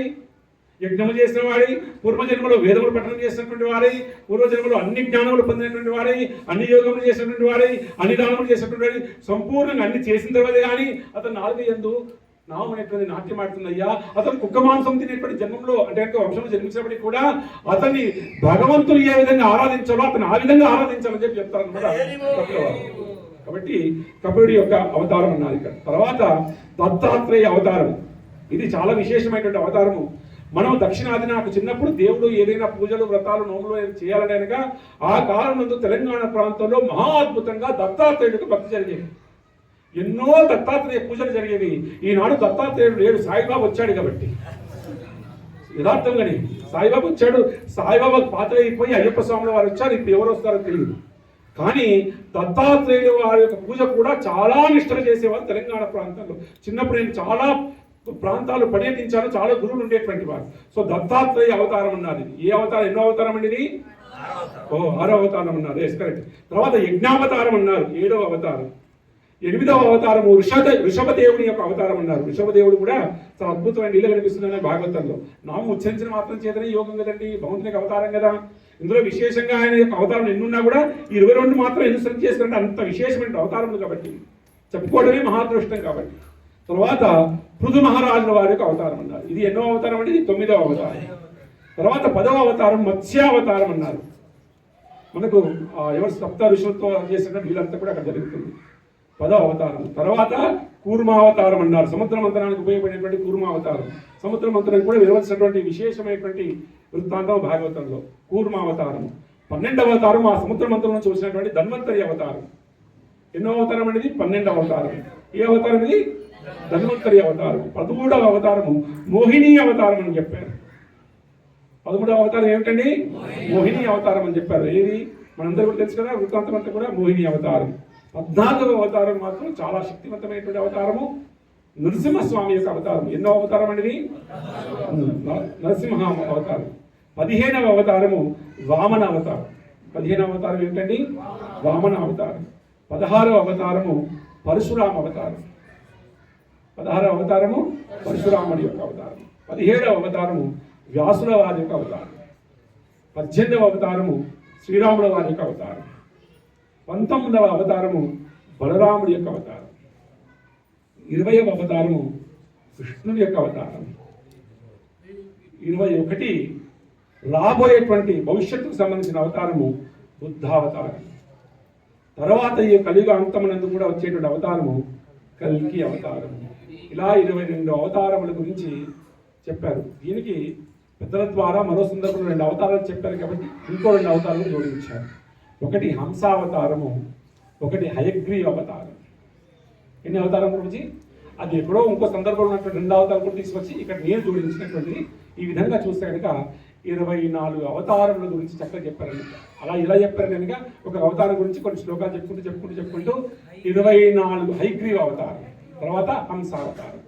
ఈ విధంగా 24 అవతారములు అనేటువంటివి వచ్చాయని చెప్పి ఇక్కడ మన సిద్ధాంతం వచ్చాం. ఎప్పుడు నేను చెప్తుంది ఇదే, వచ్చాయ్యా భగవంతుని యొక్క అవతారం అనేటువంటివి 24 చెప్పాను, కానీ ఇవేనా అనేది అయ్యా ఇది కాదండి, భగవంతుని యొక్క అవతారములు అసంఖ్యాకములైనటువంటివి. అయ్యో మీ అందరికి సిద్ధాంతం తెలుసు కదా, మూలమైనటువంటి భాగవతం ఎన్నోసార్లు చెప్పుకున్నట్టే కదా. ఈ విధంగా చూస్తే ఈరోజు వ్రతంగా చెప్పుకుంటున్నాం అంతే.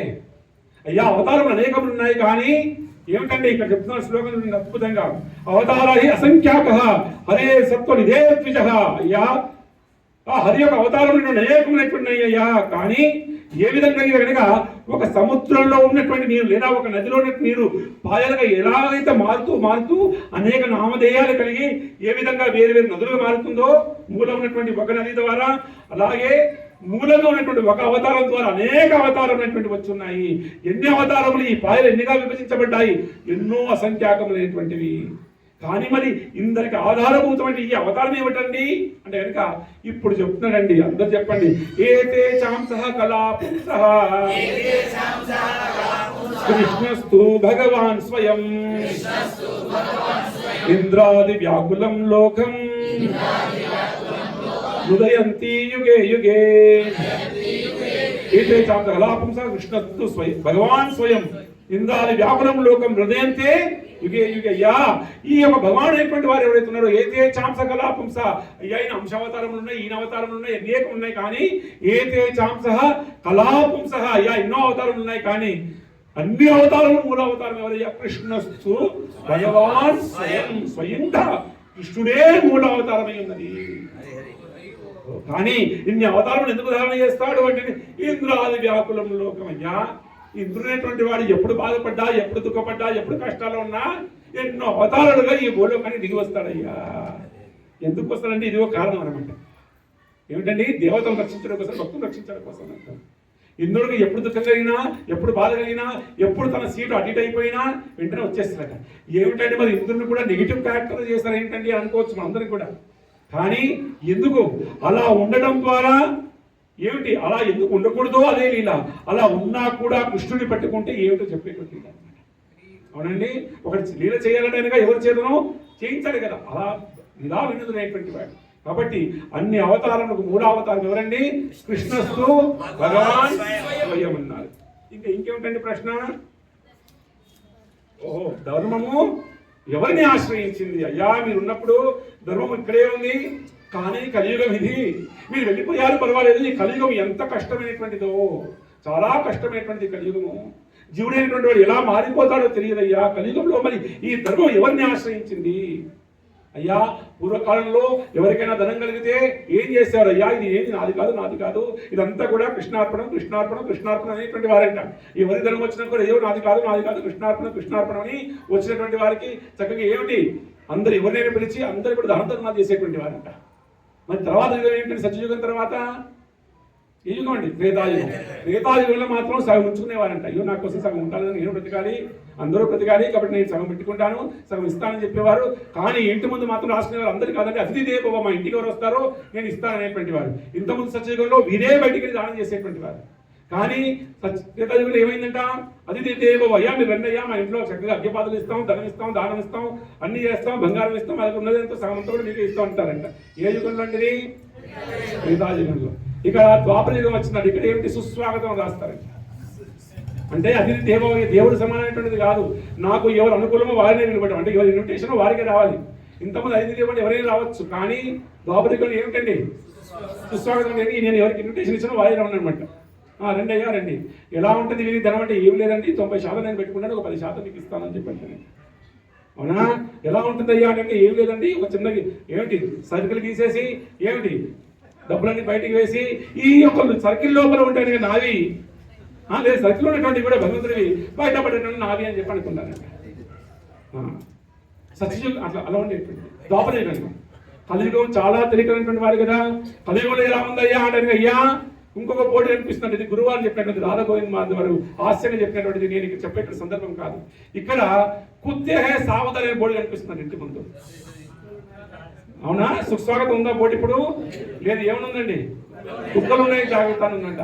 వీడు ధనం ఇలా చేస్తాడు అంటే అయ్యా వీడు ఇంకా తెలియగలవాడు. వీడేం చేస్తాడు? డబ్బులు పైకేసి అతను సర్కిల్లో వేశాడు, కానీ ఇతను డబ్బులు అలా పైకి వేసి అయ్యా దేవుడా నీకు కావాల్సిన నువ్వు తీసుకో, నాకు ఇవ్వాలి. ఇది కలియుగం. ఇలాంటి కలియుగం నందు కూడా ధర్మాచరణ చేయడం ఎంత కష్టం చెప్పండి. ఎవరికైనా ఇస్కాన్కి రావంటే ప్రభుపాదం అడిగండి, అయ్యా మీరు చాలా గొప్ప ఆచార్యులు, మీకు శక్తి ఉంది, మీ యొక్క ఇస్కాన్ అనేటువంటిది కూడా రాబోయేటువంటి 10,000 సంవత్సరాల్లో ఈ భూమండలాన్ని ఏడాలంటే కనుక, ఈ భూమండలం అంతా కూడా వ్యాపించాలంటే కనుక మీరు చేయవలసిన ఒకే ఒకటి ఏమిటి? 4 నియమాలు తీసేయండి అన్నారు. నియమాలు తీసేయండి అన్నారు. ఈ 4 నియమాలు తీసేయండి, మీ ఇస్కాన్ మొత్తం జనాలతో నిండిపోతున్నారంట. ఒక జర్నలిస్ట్ రికార్డింగ్ ఉంటుంది. ఆయన అన్నారు, ఒక ఎవరు రాకపోయినా సరే ఈగలకి దోమలకి నేను భాగవతం అని చెప్పుకుంటున్నాను, ధర్మానికి 4 పాదాలే ఈ యొక్క 4 నియమాలయ్యా అని చెప్పారు. 4 నియమాలు పాటించడం సాధారణ విషయం కాదండి. అంతకంటే పెద్ద తపస్సు లేదు కలియుగంలో, అంతకంటే పెద్ద యోగం లేదు, అంతకంటే పెద్ద దానం లేదు, అంతకంటే పెద్ద త్యాగం లేదు, అంతకంటే పెద్ద వ్రతం లేదు, అంతకంటే పెద్ద నోము లేదు, అంతకంటే పెద్దది ఏమి లేదండి. 4 నియమాలు నిష్టగా పాటించడం అంటే ఓహో మహాద్భుతం, సాధుపురుషులకంటే గొప్ప వాళ్ళని అర్థం అనమాట. చాలా కష్టం కలియుగంలో. ఇలాంటి కలియుగంలో భగవంతుడు అనేటువంటి వాడు ఉన్నప్పుడు ధర్మం ఉంది, కానీ వెళ్ళిన తర్వాత ఎవరిని ఆశ్రయించింది ఈ ధర్మము అంటే ఇది ఒక వృత్తాంతం ద్వారా చెప్పబడుతుంది. భగవంతుడు అనేటువంటి వాడు ఈ భూలోకానికి వచ్చి ఇళ్ళని చేసి తిరిగి వెళ్ళినటువంటి విషయం అనేటువంటిది కూడా తన యొక్క ఆంతరికమైనటువంటి యొక్క స్నేహితుడైనటువంటి వాడికి ఉద్ధవుడు తెలిసిందంట. ఉద్ధవుడికి తెలగానే ఉద్ధవుడు ఒకనాడు కృష్ణ భగవాన్ దగ్గరికి కలిసి పాదాలకు నమస్కారం చేసుకుని, ఏ కృష్ణ నీవు తిరిగి వెళ్ళిపోతున్నావా? వెళ్ళే క్రమంలో దేవతలందరూ కూడా నిన్ను వచ్చేసి ఆహ్వానం పలికారు, వారి వారి లోకాలకు తిరిగి వెళుతూ అని చెప్పేసి, మీరు డైరెక్ట్ ఫ్లైట్ కాదు మీది, అన్ని లోకాలు తిరుగుకుంటే మీరు వెళ్ళాలని చెప్పేసి దేవతలందరూ వచ్చేసి మీ యొక్క అవతార ప్రయోజనం అయిపోయింది, రెండయ్యా ఆ యొక్క దేవతా లోకాల నుంచి వెళ్ళని చెప్పి మీరు వెళ్ళడం కోసం సంసిద్ధులు అయిపోయారు. చాలా సంతోషమే. కానీ మీరు ఈ కలియుగంలో మీ పాదాలు తాకిన మాత్రం చేతనే ఇంకా ఈ ధర్మం అనేటువంటిది ఉంది, ఇంకా ఈ ధర్మం అనేటువంటిది నిజంగా ఉంది. దానికి సంకేతమే పాండవులు 5గురు ఉన్నప్పటికీ కూడా విజయాన్ని సాధించడం అనేటువంటి. అవునా? 5గురు ఉన్నప్పటికీ కూడా విజయం సాధించినటువంటిది మీరు ఈ భూలోకంలో ఉన్నారు కాబట్టే ధర్మం నిలబడింది. మీరు ఈ భూలోకాన్ని విడిచిపెడితే రాబోయేది కలియుగము. కలి పురుషుడి యొక్క ప్రభావం ఎంత భయంకరంగా ఉంటుందో తెలియదు కదా, తెలుసు కదా మీకు. కాబట్టి మీరు వెళ్ళిన తర్వాత ఏ ధర్మం అయితే మిమ్మల్ని ఆశ్రయించిందో, మీరు వెళ్ళిన తర్వాత ఆ ధర్మం ఎవరిని ఆశ్రయించాలి అని అడిగారు. ఎవరు అడిగారండి? ఉద్ధవుడు అడిగాడు. ఉద్ధవుడు అడిగితే భగవంతుడు సాక్షాత్తు చెప్తున్నా, అయ్యో నిజమే, యథార్థమే, నేను వెళుతున్నాను, నేను ఏమి లోకల్యాణార్థం వచ్చి ఉన్నాను, లీలలు చేశాను. తర్వాత కాలం నందు నేను సంహారం చేసిన వారిని, నేను అనుగ్రహించిన వారిని అందరినీ వైకుంఠాన్ని తీసుకెళ్ళిపోతున్నాను. అవునా? తీసుకెళ్ళిపోతున్నాడు. ఎవరండి? అందరినీ రాక్షసులను తీసుకెళ్ళిపోయాను కదా. కృష్ణుడి చేత మరణించిన ప్రతి ఒక్కరు కూడా ఏంటి వైకుంఠానికి కదా పోయింది, వృద్ధలోకానికి కదా పోయింది. అందరినీ తీసుకువెళ్తున్నాను, ఎందుకంటే నేనే వెళ్తున్నాను కాబట్టి. కానీ రాబోయే కలియుగం లోపల కూడా ఇలా నేను ఉన్నవారిని తీసుకెళ్తున్నాను. కానీ రాబోయేటువంటి కలియుగంలో కూడా జీవులందరికీ కూడా ముక్తిని పొందాలంటే కనుక, మోక్షాన్ని పొందాలంటే కనుక, వైకుంఠాన్ని పొందాలంటే కనుక ఏ ధర్మం అయితే ఆచరించాలో ఆ ధర్మము నన్నే ఆశ్రయిస్తుంది కలియుగంలో కూడా. అదేంటంటే మీరు వెళ్ళిపోతున్నారు కదా అయ్యా ఉద్ధవ, నేను ఈ యొక్క ఏమిటి సచ్చిత్ ఆనందమైనటువంటి ఈ రూపంతో తిరిగి వెళుతున్నాను. కానీ ఏ రూపంతో నేను ఉన్నానో అదే ఇప్పుడు నేను సచ్చిత్ ఆనందమయంగా అక్షర రూపంలో, ఏ రూపంలో అండి? అక్షర రూపంలో, జ్ఞాన రూపంలో, అక్షర రూపంలో, వాంగ్మయ రూపంలో, గ్రంథ రూపంలో ఈ కలియుగంలో నేను భాగవత రూపంలో అవతరిస్తాను అని చెప్పి చెప్పారు.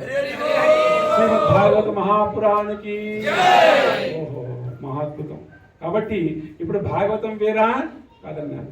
ఇప్పుడు ఎవరిని ఆశ్రయించింది ధర్మం? కృష్ణుడు వెళ్ళిన తర్వాత భాగవతాన్ని ఆశ్రయించింది. ఇలా 6 ప్రశ్నలు వేశారంట.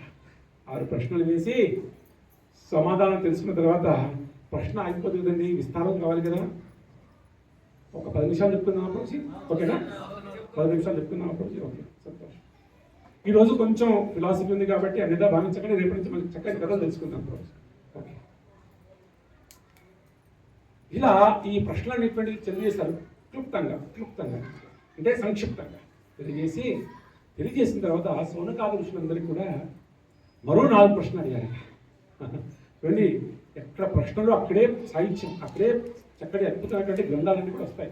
ఏ గ్రంథాన్ని పెట్టుకున్నా సరే, భాగవతం పెట్టుకున్నా, రామాయణం పెట్టుకున్నా, భాగవతం పెట్టుకున్నా, మహాభారతం పెట్టుకున్నా ఏముంటాయండి? ప్రశ్న సమాధానం ఇదే. అందుకే సనాతన వైదిక ధర్మంలో ప్రశ్న అనేటువంటిది విశేషంగా ఉందన్నమాట.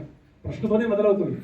మరొక ప్రశ్న అడిగారు. వారి ప్రశ్న ఎంత అద్భుతంగా ఉందో చూడండి. మనలో ఉన్నటువంటి ప్రశ్న అది కూడా. ఏమయ్యా మీరు అన్నారు ఏమిటి? హరికథ చెప్తా ఉన్నారు, భాగవతం ఆశ్రయించిన ధర్మాన్ని అన్నారు. మరి ఆమె భాగవతం వినాలని అడిగి ఎవరి ద్వారా చెప్పబడిందని మాకు తెలుసు. ఎవరి ద్వారా? అది సుఖమునిందుల వారు చెప్పబడింది తెలుసు. చెప్పించిన విన్నవారు ఎవరు? పరీక్షితుడు తెలుసు. ఇప్పుడు అడుగుతున్నాను, అసలు పరీక్షితుడి గురించి మాకు తెలుసు, సారీ సుఖమునిందుల వారి గురించి మాకు తెలుసు. ఏమిటో మామూలు వాడు కాదు. ఎంత నిష్ఠాగరిష్ఠుడు అంటే కనుక, ఎంత జ్ఞాన తపస్వి అంటే కనుక, ఎంత యోగం యొక్క ఏమంటే యోగం ఉంది అతనిలో అంటే కనుక, ఎంత వైభవం ఉంది అతని కనుక యోగం చెప్పలేము. ఎంతగా అంటే కనుక అతను వ్యాసుల వారి కంటే ఒక మెట్టు ఎక్కువ కదా. ఎవరికంటే ఎక్కువ మెట్టు? రచన చేసినటువంటి వారు వ్యాసుల వారు, ముందు చెప్పుకుంటామని. కానీ వ్యాసుల వారి కంటే ఒక మెట్టు ఎక్కువ అంటే ఎవరండి? ఎవరు? సుఖమునింద్ర వారు. శుకుల వారు వ్యాసుల వారి కంటే ఒక మెట్టు ఎక్కువ అన్నారు.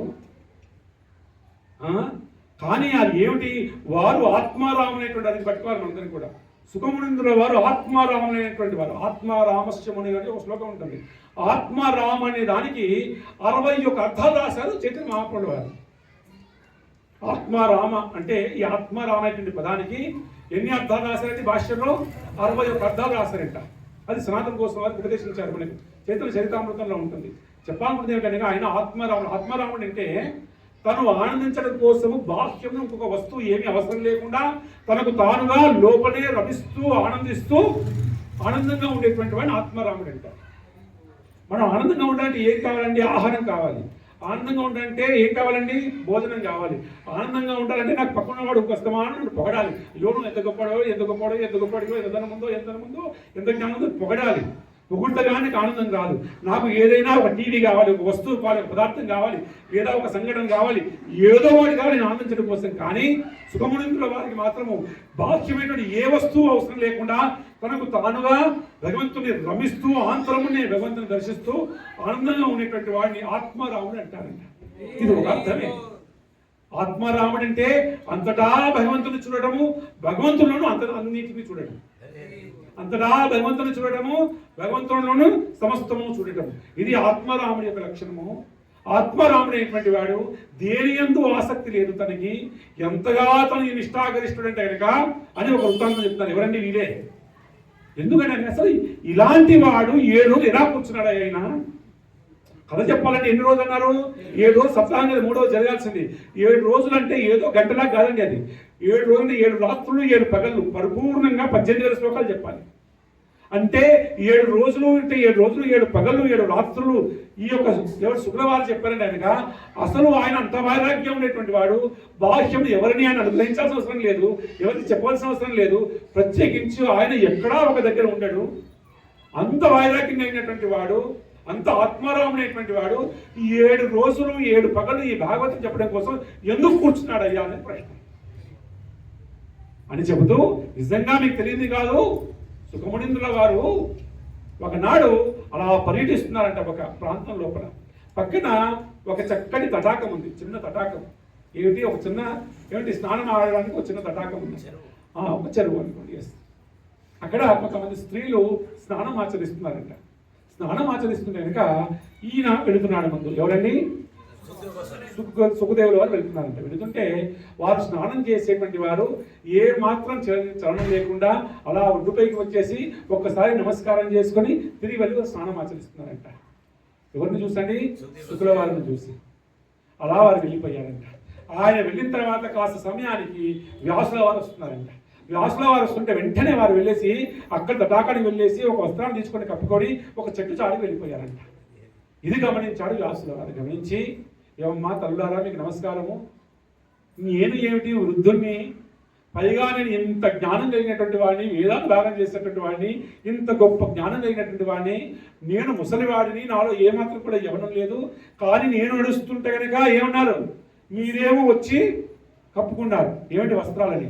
నా కుమారుడు 16 ఏళ్ళ ప్రాయంలో ఉన్నాడు. అలాంటి వాడు పర్యటిస్తూ కనుక వెళుతుంటే కనుక మీరు ఏ మాత్రం చలనం లేకుండా వారికి లేచి నమస్కారం చేస్తారా? ఏమిటమ్మా ఇందులో అంతా ధనాన్ని అడగ. ఆ తల్లులు చెప్పారు, ఎంత అద్భుతంగా వృత్తాంతం అండి. సుఖమునందుల యొక్క విశేషమైనటువంటి ఒక తన తపస్సు యొక్క వైభవం ఏంటో చెప్తుంది అన్నమాట. అయ్యా, మీకు తెలియంది కాదు, మీరు ఎంత వృత్తులైపోయినప్పటికీ కూడా మీలో స్త్రీ పురుష భేదం అనేటువంటి మీ చూపులో కనిపిస్తుంది. స్త్రీలో కనిపిస్తుంది కదండి. మీలో ఇంకా కూడా ఎంత వృద్ధులైనా, ఎంత జ్ఞానం కలిగిన వారైనా, ఎన్ని శాస్త్రాలు రాసినా మీలో ఇంకా మీరు స్త్రీలు మీరు పురుషులు అనేటువంటి ఒక భేదము మీ చూపులో కనిపిస్తుంది. కానీ నీ కుమారుడైనటువంటి సుఖమునందుల వారు వారిలో మాత్రము వీరు స్త్రీలు, వీరు పురుషులు, వీరి ఇది ఏమిటి ప్రకృతి, ఇది వస్తువు, ఇది జంతువు, ఇది వృక్షము, ఇది ఫలము ఏది లేదు. అంతటా భగవంతుని దర్శించేటువంటి ఒక గొప్ప యోగ్యత అయిన వారిని కుమారుడయ్యా అని చెప్తారన్నమాట. సుఖమునిందుల వారికి అలాంటి సుఖమునిందుల వారు ఈయన ఇంకోటి ఏమిటండి, అలాంటి వారు కూర్చోడం ఏమిటి? ప్రత్యేకించి ఇంకో కూడా చెప్పారు. అయ్యా, ఈయన మామూలు వాళ్ళు కాదండి, వీరిలో వైరాగ్యం ఇంత ఏ రకంగా ఉందా కనుక ఈయన గోధుహ కాలం అన్నారు. గోధుహ కాలం అంటే సంధ్యా సమయం నందు ఒక ఆవు దగ్గర దూడ వచ్చేసి ఎంతసేపు పాలు తాగుతుందో అంతసేపు మాత్రమే ఒక ప్రదేశంలో ఉంటాడు. గోధుహ కాలం అన్నారు. అంటే ఎంతసేపు అండి? 2-4-5 ముహూర్తాల సమయం అంతే. ఆ ఆవు దూడ గోవు దగ్గర ఎంతసేపు పాలు తాగుతుందో అంతసేపు మాత్రమే ఒక ప్రదేశంలో ఉంటాడు. వెంటనే వెళ్ళిపోతుంటాడు. ఇంకా ఎందుకు? ఏ ప్రదేశం అందు కూడా తనకు ఆసక్తి లేదు. ఏ ప్రదేశం ఎందు కానీ, ఏ వస్తువు ఎందు కానీ, ఎవరి ఎందు కానీ ఏ మాత్రం కూడా మమకారం లేదు. రాగద్వేషములు అనేటువంటివి లేవు. రాగద్వేషం నుంచి సంపూర్ణంగా బయటకు వచ్చినటువంటి వాడు.